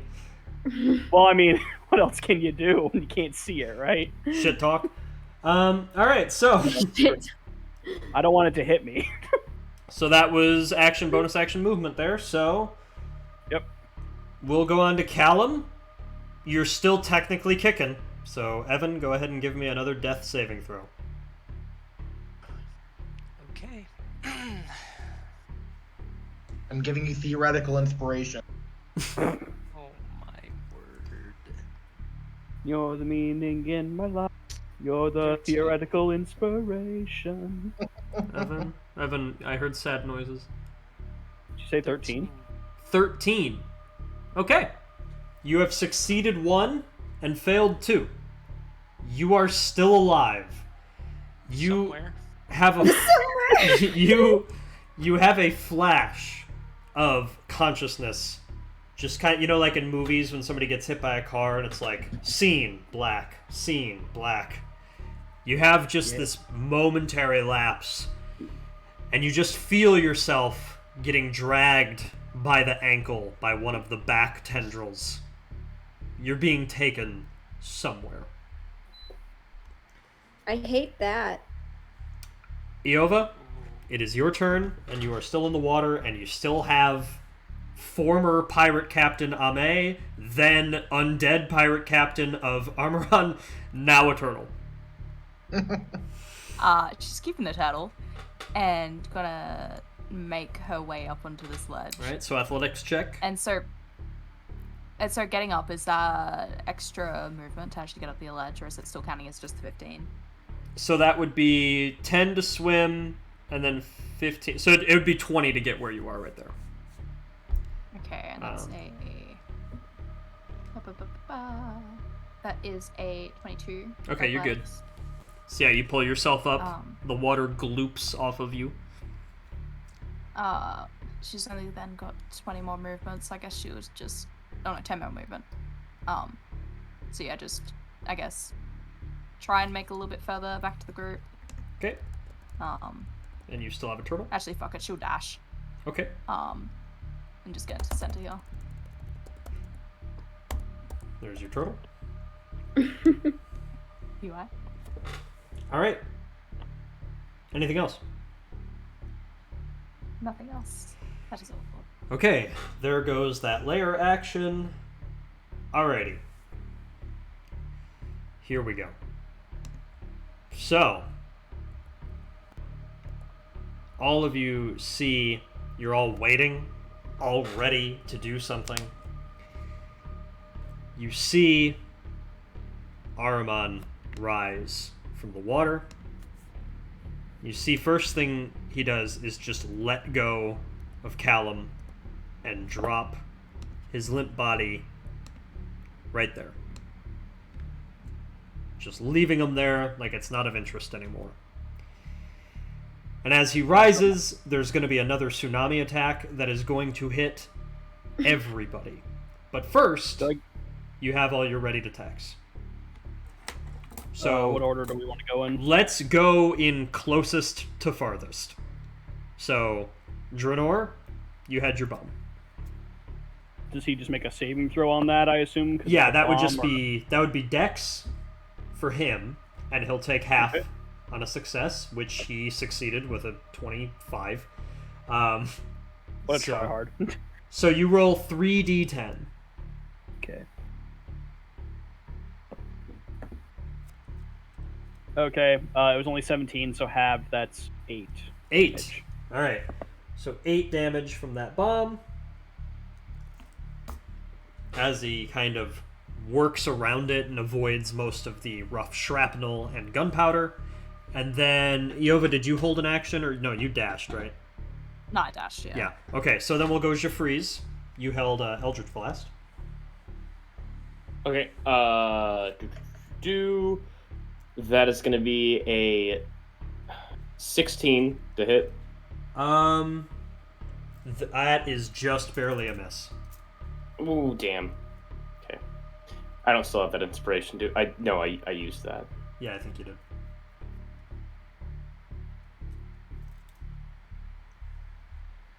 Do you have that's it.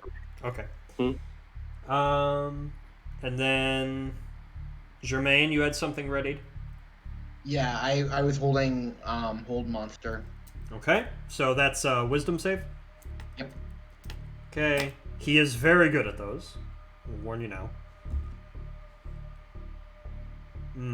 So that was an 18. Total? Yes. Okay. I'm gonna use my College of Lore ability. I can expend one of my uses of Bardic Inspiration to have him subtract that much from his total. Okay. So, yeah, that'd be a failure then, wouldn't it? Yeah, well, my DC's a 17, so I think I need to roll a 2. Okay. You have to roll. I get it. I just have to find it. Because they're not over there. Oh, it's on the... Okay. That's a 3. Nice! Okay. Sweet. So that lowers the save to a 15, so that is a failure. You have successfully cast Hold Monster. Hoo-wee. So that... And I kind of imagine that Jermaine kind of drops to his knees, like, with both hands outstretched, just kind of trying to hold everything in place with how huge the thing is. Mm-hmm. And so, yeah, you just magically, like, massive gloves through the weave. You're just holding on to this horrid, several 100-pound creature. And, Hana, did you have anything ready? No, I did not. Used your action. I healed myself. Okay. So there's everything. And then it would have been doing the attack, but now it is exposed and it can't. And that would have been the turn, yeah? So I think it's, Nice. Let me know when Ahriman gets to roll another save. Is it, beginning It's of... technically at the end of his turn, so I think he technically Okay. can roll another one now. So, yeah. So if he succeeds, he'll still have wasted his turn and be exposed, at least. Mm-hmm. Which, I mean, now was the best time to make him waste an action. That was amazing. Okay, there's an 18 again. Okay, then yeah. Okay. I don't think I can do that twice. So you manage to hold on to this massive creature for just a few seconds, but it was enough to prevent maybe all of you from going down. So, definitely worth it. And that leads us to Hana. Okay, so I think if you think she would be able to jump this little gap right, like in this area. Yeah, that's easy enough for her as a Dex character. Yeah, I think she can technically get about like here-ish, and then she can Misty Step, and that's with dashing as her action. Okay. And then she can Misty Step. I think it's about All right, wait from this spot. 30 feet. All right, you can Misty Step onto the ledge and scrabble your way so she can't do anything anymore, but she is now next to Callum and can heal him next time. So okay, still worth it. Still very worth it. It is worth it. What an act of bravery on your first mission. I like me a juicy character arc. Alrighty. Ame. Next time, goddamn. Ame the turtle. Yova, does a 19 hit on the bite? That does. Alright, you took 4 damage. Oh, technically, it's not a turtle anymore because I don't have concentration. Oh, shit. Oh, it's a whole ass skeleton again? Yeah. Well, then I'm doing something else. Forget I said anything. Sorry. You could just do that. Banishments are not banishment. Whatever the other one I cast was concentration. Also Okay. Yeah. Well, that's only fair. Thanks for playing ball. All right then. Well, with this new knowledge, she's gonna attack you 3 times with a cutlass instead. So that's very fair. Oh my god. So an 11 to hit, a dirty 20, and a natural 1. So I assume only one of them is hit. Yeah, and that's dirty 20. Okay, so 15 points of damage on that one slash. That natural 1, she fucked up. That didn't work. But you at least took 15.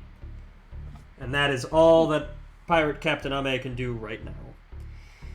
Okay. Leads us to Germain again. Okay. Sorry, my thing is just being really wacky. Okay. This is something I can do. I am going to move by god damn it, I'm sorry. I saw everything shift.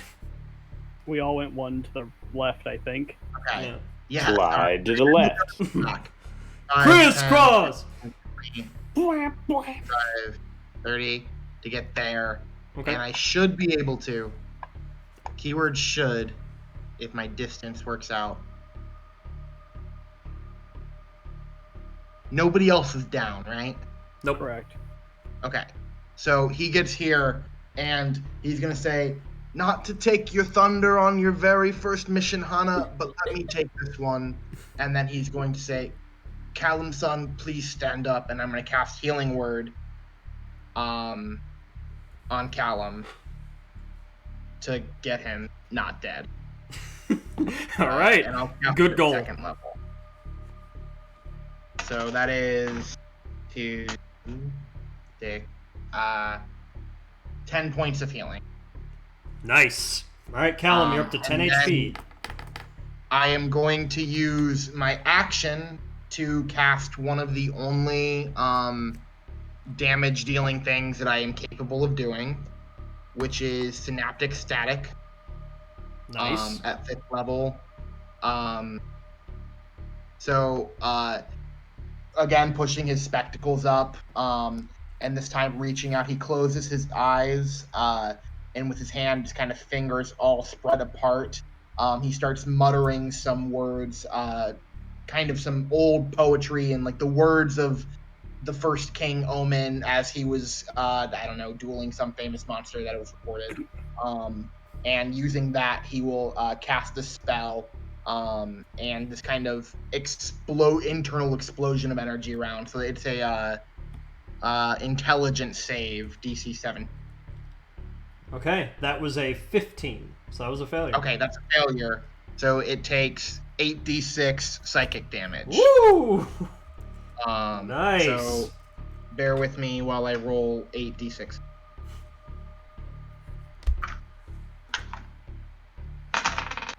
That's 6, 9, 12. So that's 24 points of psychic. Okay, 24 points of psychic damage. Pretty nasty. After a failed save, the target has muddled thoughts for 1 minute. During that time, it rolls a d6 and subtracts that number from all attack rolls and ability checks, as well as its Constitution saving throws to maintain Nice. concentration. Okay. Well, he's fucked up. All right. And I imagine at this point, Jermaine kind of falls on his ass a little bit winded, just being like, okay, please take it from here. I'm an old man and I'm done. And we enter round 5 with the turntables. Jeffries, the beast is exposed, and it is your turn. All right. It's time for me to do like a maximum of like 18-ish damage. You think you got the captain? Sure. Okay. Cool. And I'll just sneak around you here and actually can probably just do another Eldritch Blast from here and then be accessible that way. So I'll just go for another one from here. Okay.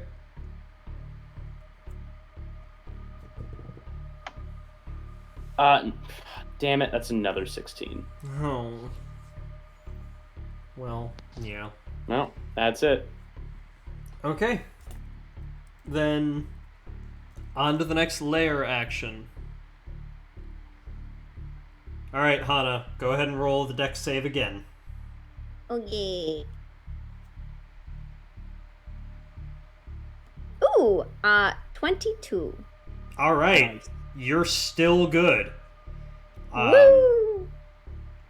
And you can see Ahriman, though, his attention seems to be towards you now.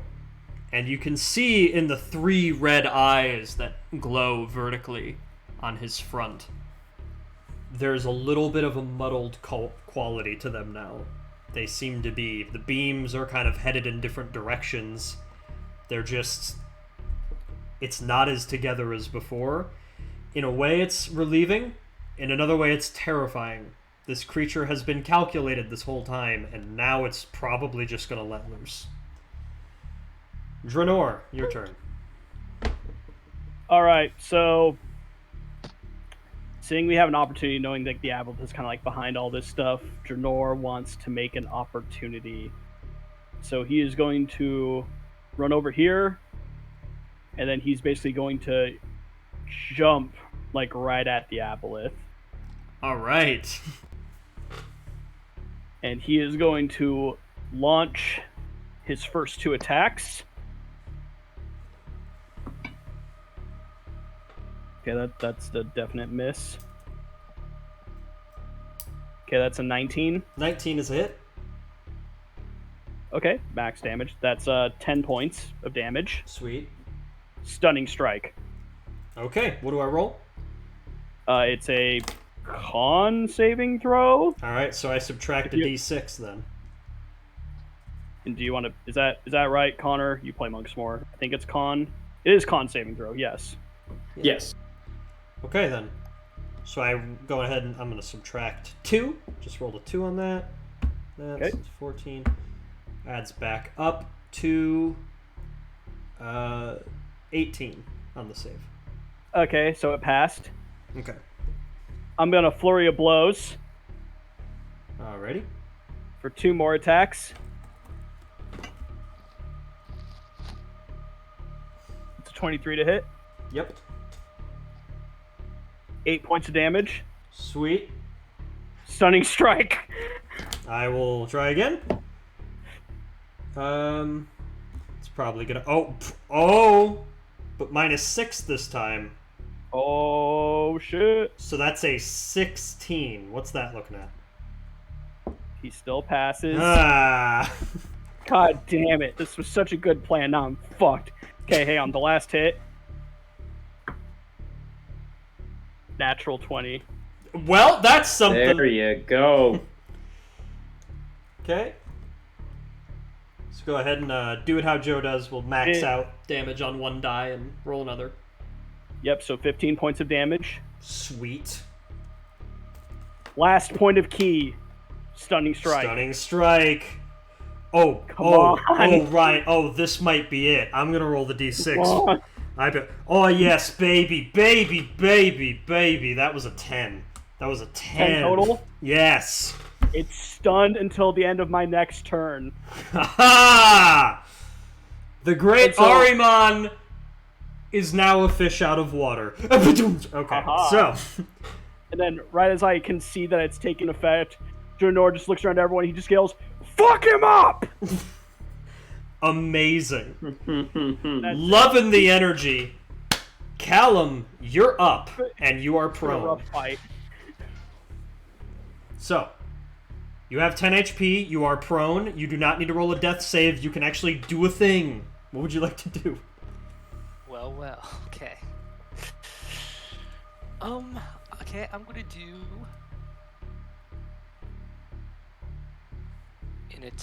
yeah, I'm just gonna unload my crossbow on it. All at advantage. Yep. Oh, really? Yeah, it's stunned, baby. Okay. Yeah. So that's advantage, and then is it also crit? Or is that It paralyzed? is not a crit. Yeah, that's paralyzed. Okay. Cool. But advantage.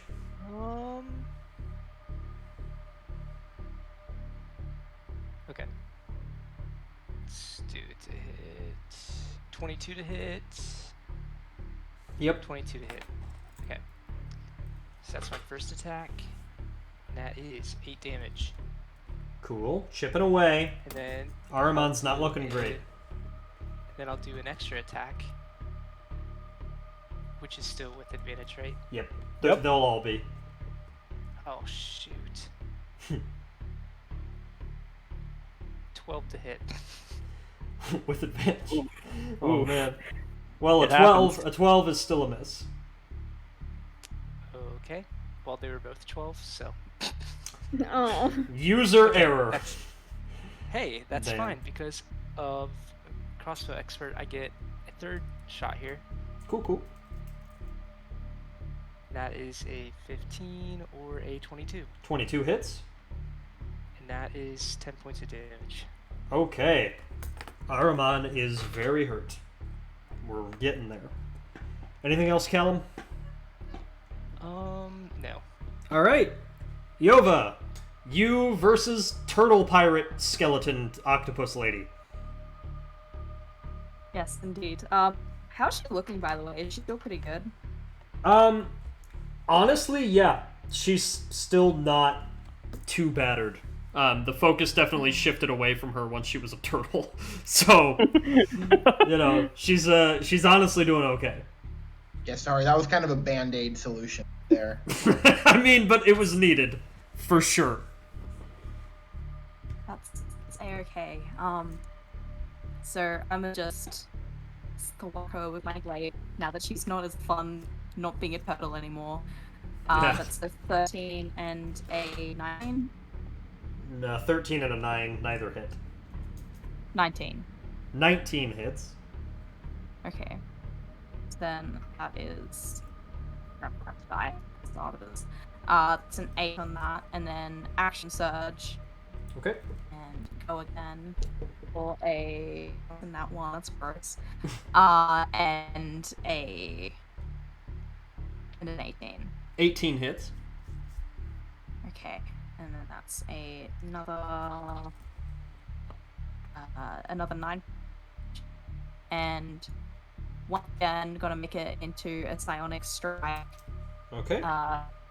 She takes another 4 damage to that, and try and whack her again, like, just, I guess, was that 10? Enough to get her off the ledge? Yeah, that'll be enough. Okay. Again, I'm gonna try and get her off the edge. Okay, and that's a strength save, and she rolled a natural 1. Okay, so then that definitely succeeds. So, So she's into the water. she kersplooshed into what is left of the quickly draining murky water. Oh yeah. Okay, anything else? And then she's just gonna move to be closer to this thing. Okay. Alrighty, layer action. What is left of this murky water? Amaya is going to use her layer action to just summon the last of it into a great mist, and I'll just ask everybody to roll a con save real quick.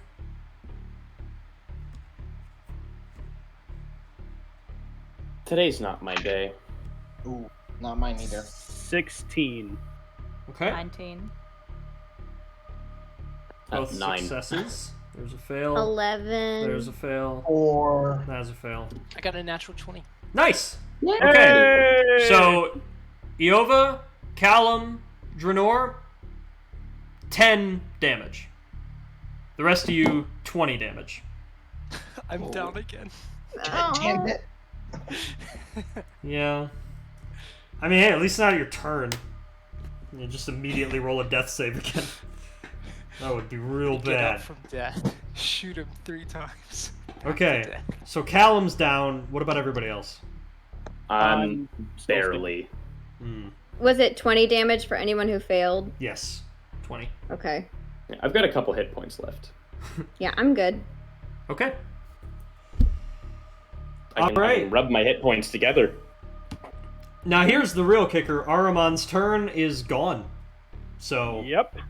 Hana, Oh, yes. yep, this is really...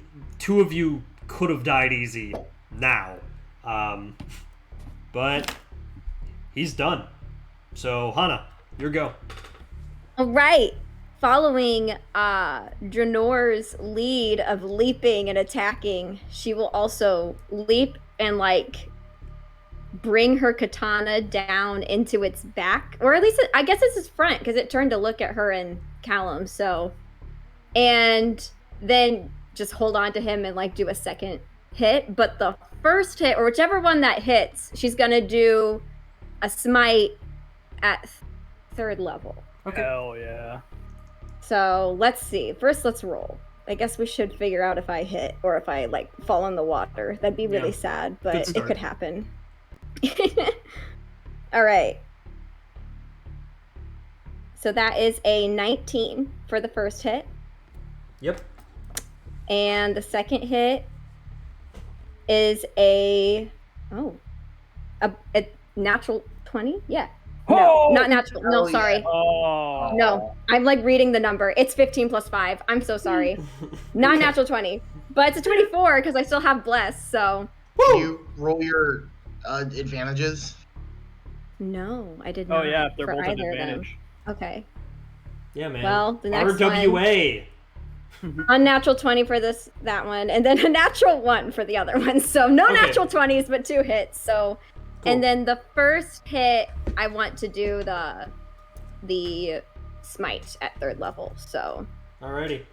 let's do that. So first damage, 13, and it's 2d8 Plus another then- D8 per level. So it'll be 4d8 radiant. I believe. Okay. So that's what I thought. 2, 3, 4. Roll. Okay. So 13 plus 20, so that's 33 for the first hit. And then for the second hit is 8. So total is 33 plus 8. 41. 41. Okay. A lot of damage. Ahriman is cut up all over his back. Some tendrils are dangling and threatening to fall off of the main form. the eyes are getting murkier and murkier, clouding with brine and not glowing as much. But he's not dead? Not quite. Okay, well, I may... Well, smiting isn't a bonus action, is it? Nope. I'm gonna bonus action Misty Step back over here. Okay. You abandoned me? I'm sorry. If I can, I will, so... Okay. Pirate Captain Ame, we are now at the point where I need to make a very interesting roll. Past Mark put this in. We'll see if current Mark likes it. Oh boy. Oh, that's pretty funny. Okay. So, Ahriman completely failed to maintain his enslavement on something because of how poorly this fight is going. So you see Pirate Captain Ame climb back up right here, but you see all the tendrils and that sort of half-dead, half-marred octopus form inside her ribcage start to rattle a little bit. And you see her almost trying to force her ribs together and keep it in, and the octopus fighting and fighting. And eventually, the octopus finally breaks out of its enslavement. It can no longer pilot Captain Ame's corpse, and it elects to leave. And it just... and Captain Ame turns into a pile of flesh-mawed bones on the floor, and the undead octopus that was under the enslavement of Ahriman starts to swim away. So, the octopus is gone. I mean, if somebody wants to worry about that, I guess you can. It's over here. But No yeah. We should probably take care of that at some point, but later. But that left, and Captain Ame is out of the fight. All right, Germaine. I dive in after the octopus. No, but do it. Hell, I will, again, this time a little bit more aggravated. He'll say, Callum, for the love of the gods, stand up and stay up. And cast Healing Word again. This time, just first level. That's 7 points of healing. Okay. Callum, you're back up. Oh man. And then, for his action, I guess. Wait, can I do? What do I do? 5. Nope. Okay. Wait. Yeah, I can. Well, I guess. Do I count as being within 10 feet of it right now? Yeah. Okay. I will use the help action, and I have a feat called Tandem Tactician, which means that when I use the help action, I can use it for 2 people. So I am going to help Dranor and Aova, and I will say, I know you know that the fight's pretty much over, but there are some weak spots right there and there that I think if you hit them, it would hurt it a lot. The exposed bleeding part, is that what you just pointed at? Yeah, stick the bomb inside of the cut. I already used it. Oh, you did? Damn it, never mind. You didn't see it? It was loud.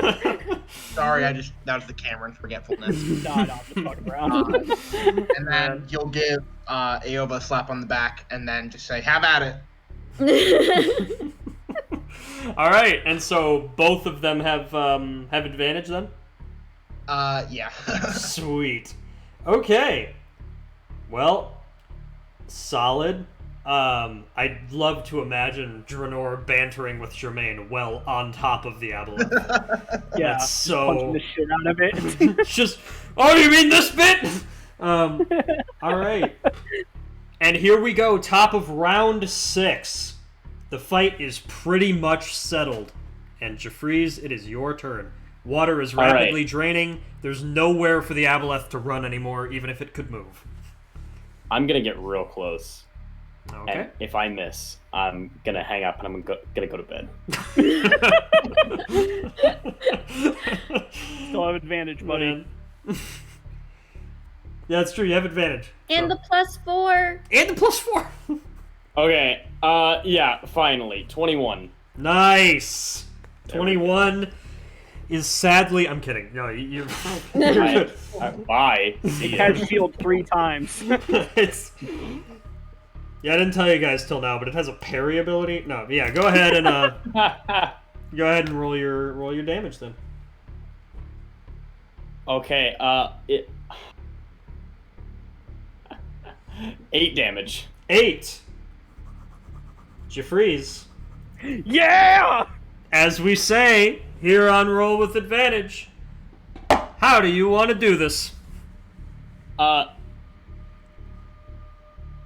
So he's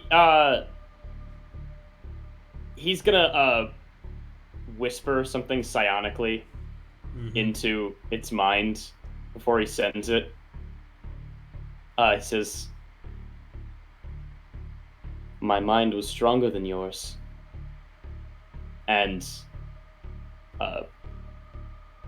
just kind of dome him with an Eldritch Blast. Okay.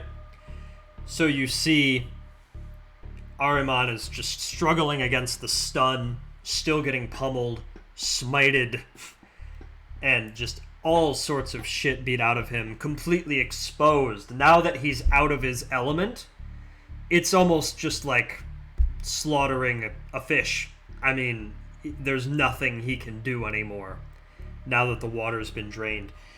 And you hear psionically, right in those last couple of seconds, This is my water! My water! My... And then he's gone. The energy is tapped out. All 3 of the lights of the eyes shatter and fade and turn into mist. And this large fishy form just turns into nothing but a slug as it just descends down into what's left. Most of the water has drained out at this point. All that's really left here is like a 2-foot thick layer of mucus just all along the bottom layer that will begin to wash out with time. And with that, combat has ended, and you have defeated Ahriman. All right. That was a lot. That was an intense one for sure. So, epilogue stuff. You all reunited. You're all healed. You all lived. It was close for Callum, but you all lived. Is there anything? You know how this goes. This is your moment of reverie. Once you guys get back up to the surface, you're going to have to play the game, be real subtle, cover up some stuff, get the fuck out of town.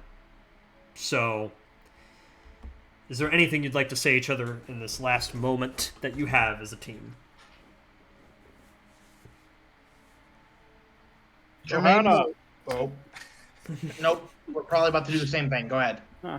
Yeah, everyone's thinking it. Yeah. So Hannah. Yep. Not the worst mission I've ever been on. Not our best. Looking good, Callum. How you gonna stick around with us, or you think this isn't for you? I really, surprisingly, feel like I'm going to be able to do exactly what I need to do. And keeping the tenets in mind as I have the whole mission really helped keep me alive. Right, Callum? Right. He's just sitting there bleeding and slimy. Just, yeah. Yeah. Oh my gosh. Well I done, really all hate of you. these things.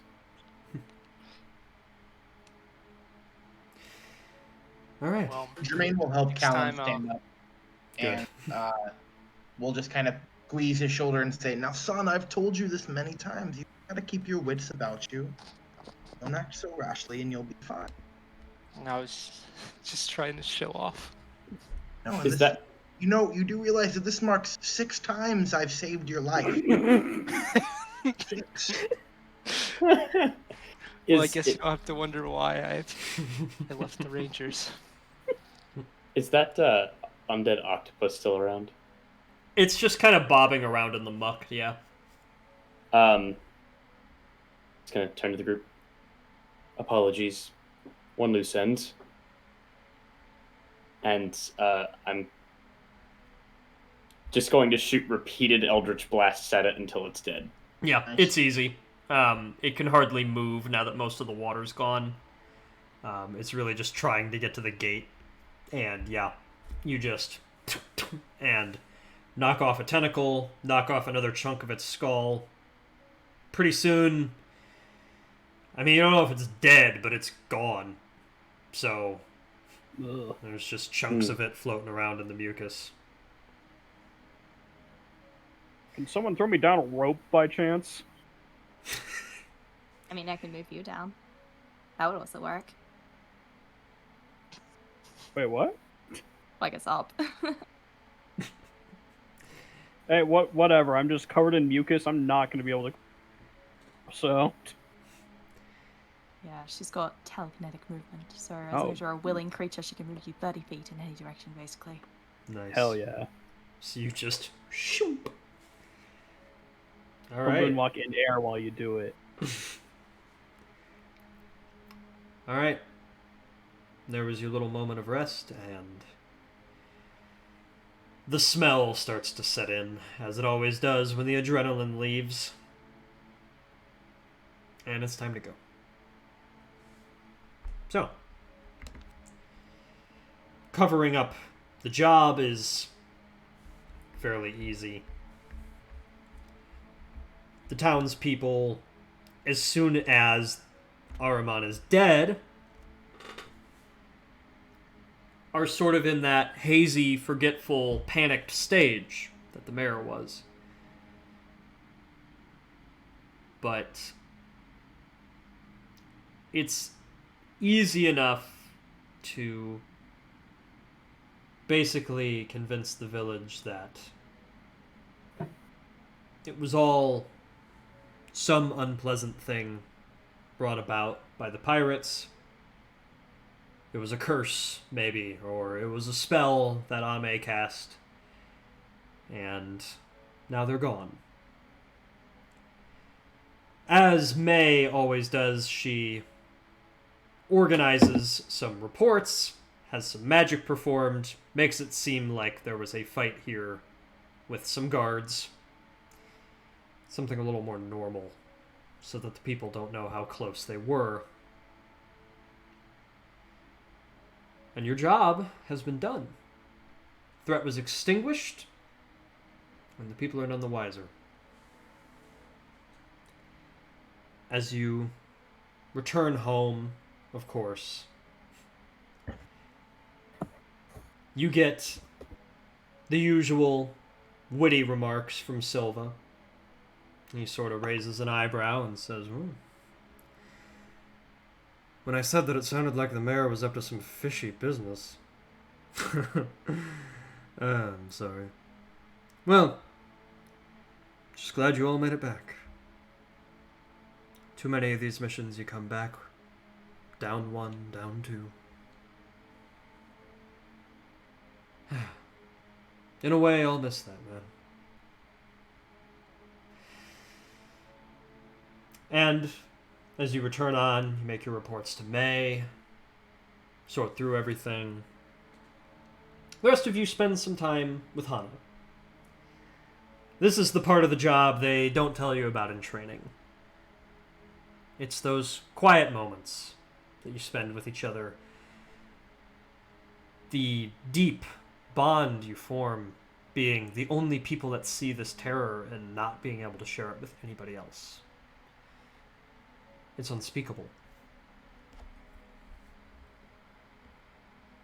And this one mission is all it will take for Hana to not feel like the new one anymore.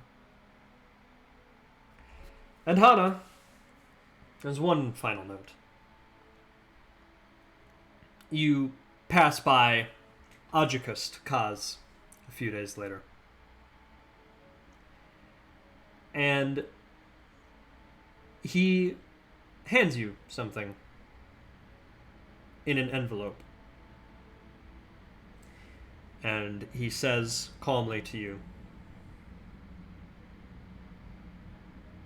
I know your people might have different customs, but I arranged with an artist to get something you might like.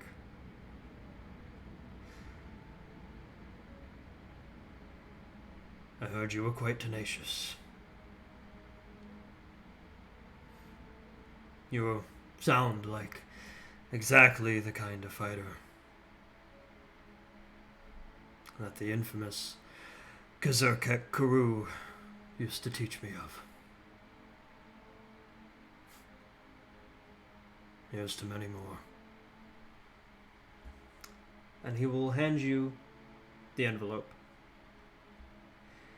And in it, whenever you do choose to open it, Hana,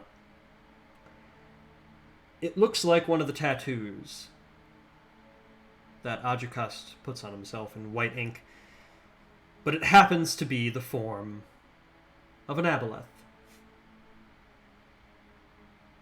And it's a little small, and he worked with a local artificer to get it in temporary ink. Oh my god, that's so cool. So if you ever choose to, just for a week, have a discreet aboleth tattoo, of course don't put it on your forearm, you'll get fired so hard, but somewhere, as a little sign of honor, even among people as seemingly cold as some of the veteran shields like Ajikust. There's already a camaraderie. You're already sure that you have a bit of a home with this group. And however many missions you have left in you until death, you will see them through. And that is where we are ending the debut of the Silent Shield. Woo! Woo! It was so awesome. All right. Thank Good to you. play. Yes, thank you so much for playing, everybody. I had a lot of fun. This is an idea that I've had for months. It was a matter of getting technology mostly. That was part of the burden. But I'm very excited for future installments. I'm excited to have the same bones, but with a completely different cast. That really excites me as a concept. I'm excited for... I'm excited for, like, I feel like every episode can have like a protagonist, if you will, you know? And I think that'll be a really fun way of doing it. And yeah, so hope everybody had a lot of fun with this one. Certainly a lot of memorable moments for me. A very good fight at the end. Lots of ups and downs. And thank you, everybody that is watching. Either now... There's 3 viewers, alright. Well, but, you know, whoever. If anybody is watching now, if anybody is tuning into this later, thank you a lot for checking in. I hope to see all of you again for episode 2 sometime soon. And I hope that you all tune in when Joe is back next week for the regularly scheduled programs. Tune in next Tuesday for the Salamander Coast. They have just arrived in Loshar. They are currently kind of on the run from Odin. They're sorting out how to travel back in time. And their resident edgy teenager died and came back to life. So that's cool. You can also tune in Friday for the Explorers of Afera and Saturday for the Isles of Iverion. They're all coming back next week. And the Silent Shield will find its way into one of those 3 time slots at some point. Thanks again, everybody. Gonna be signing off. As Joe would say,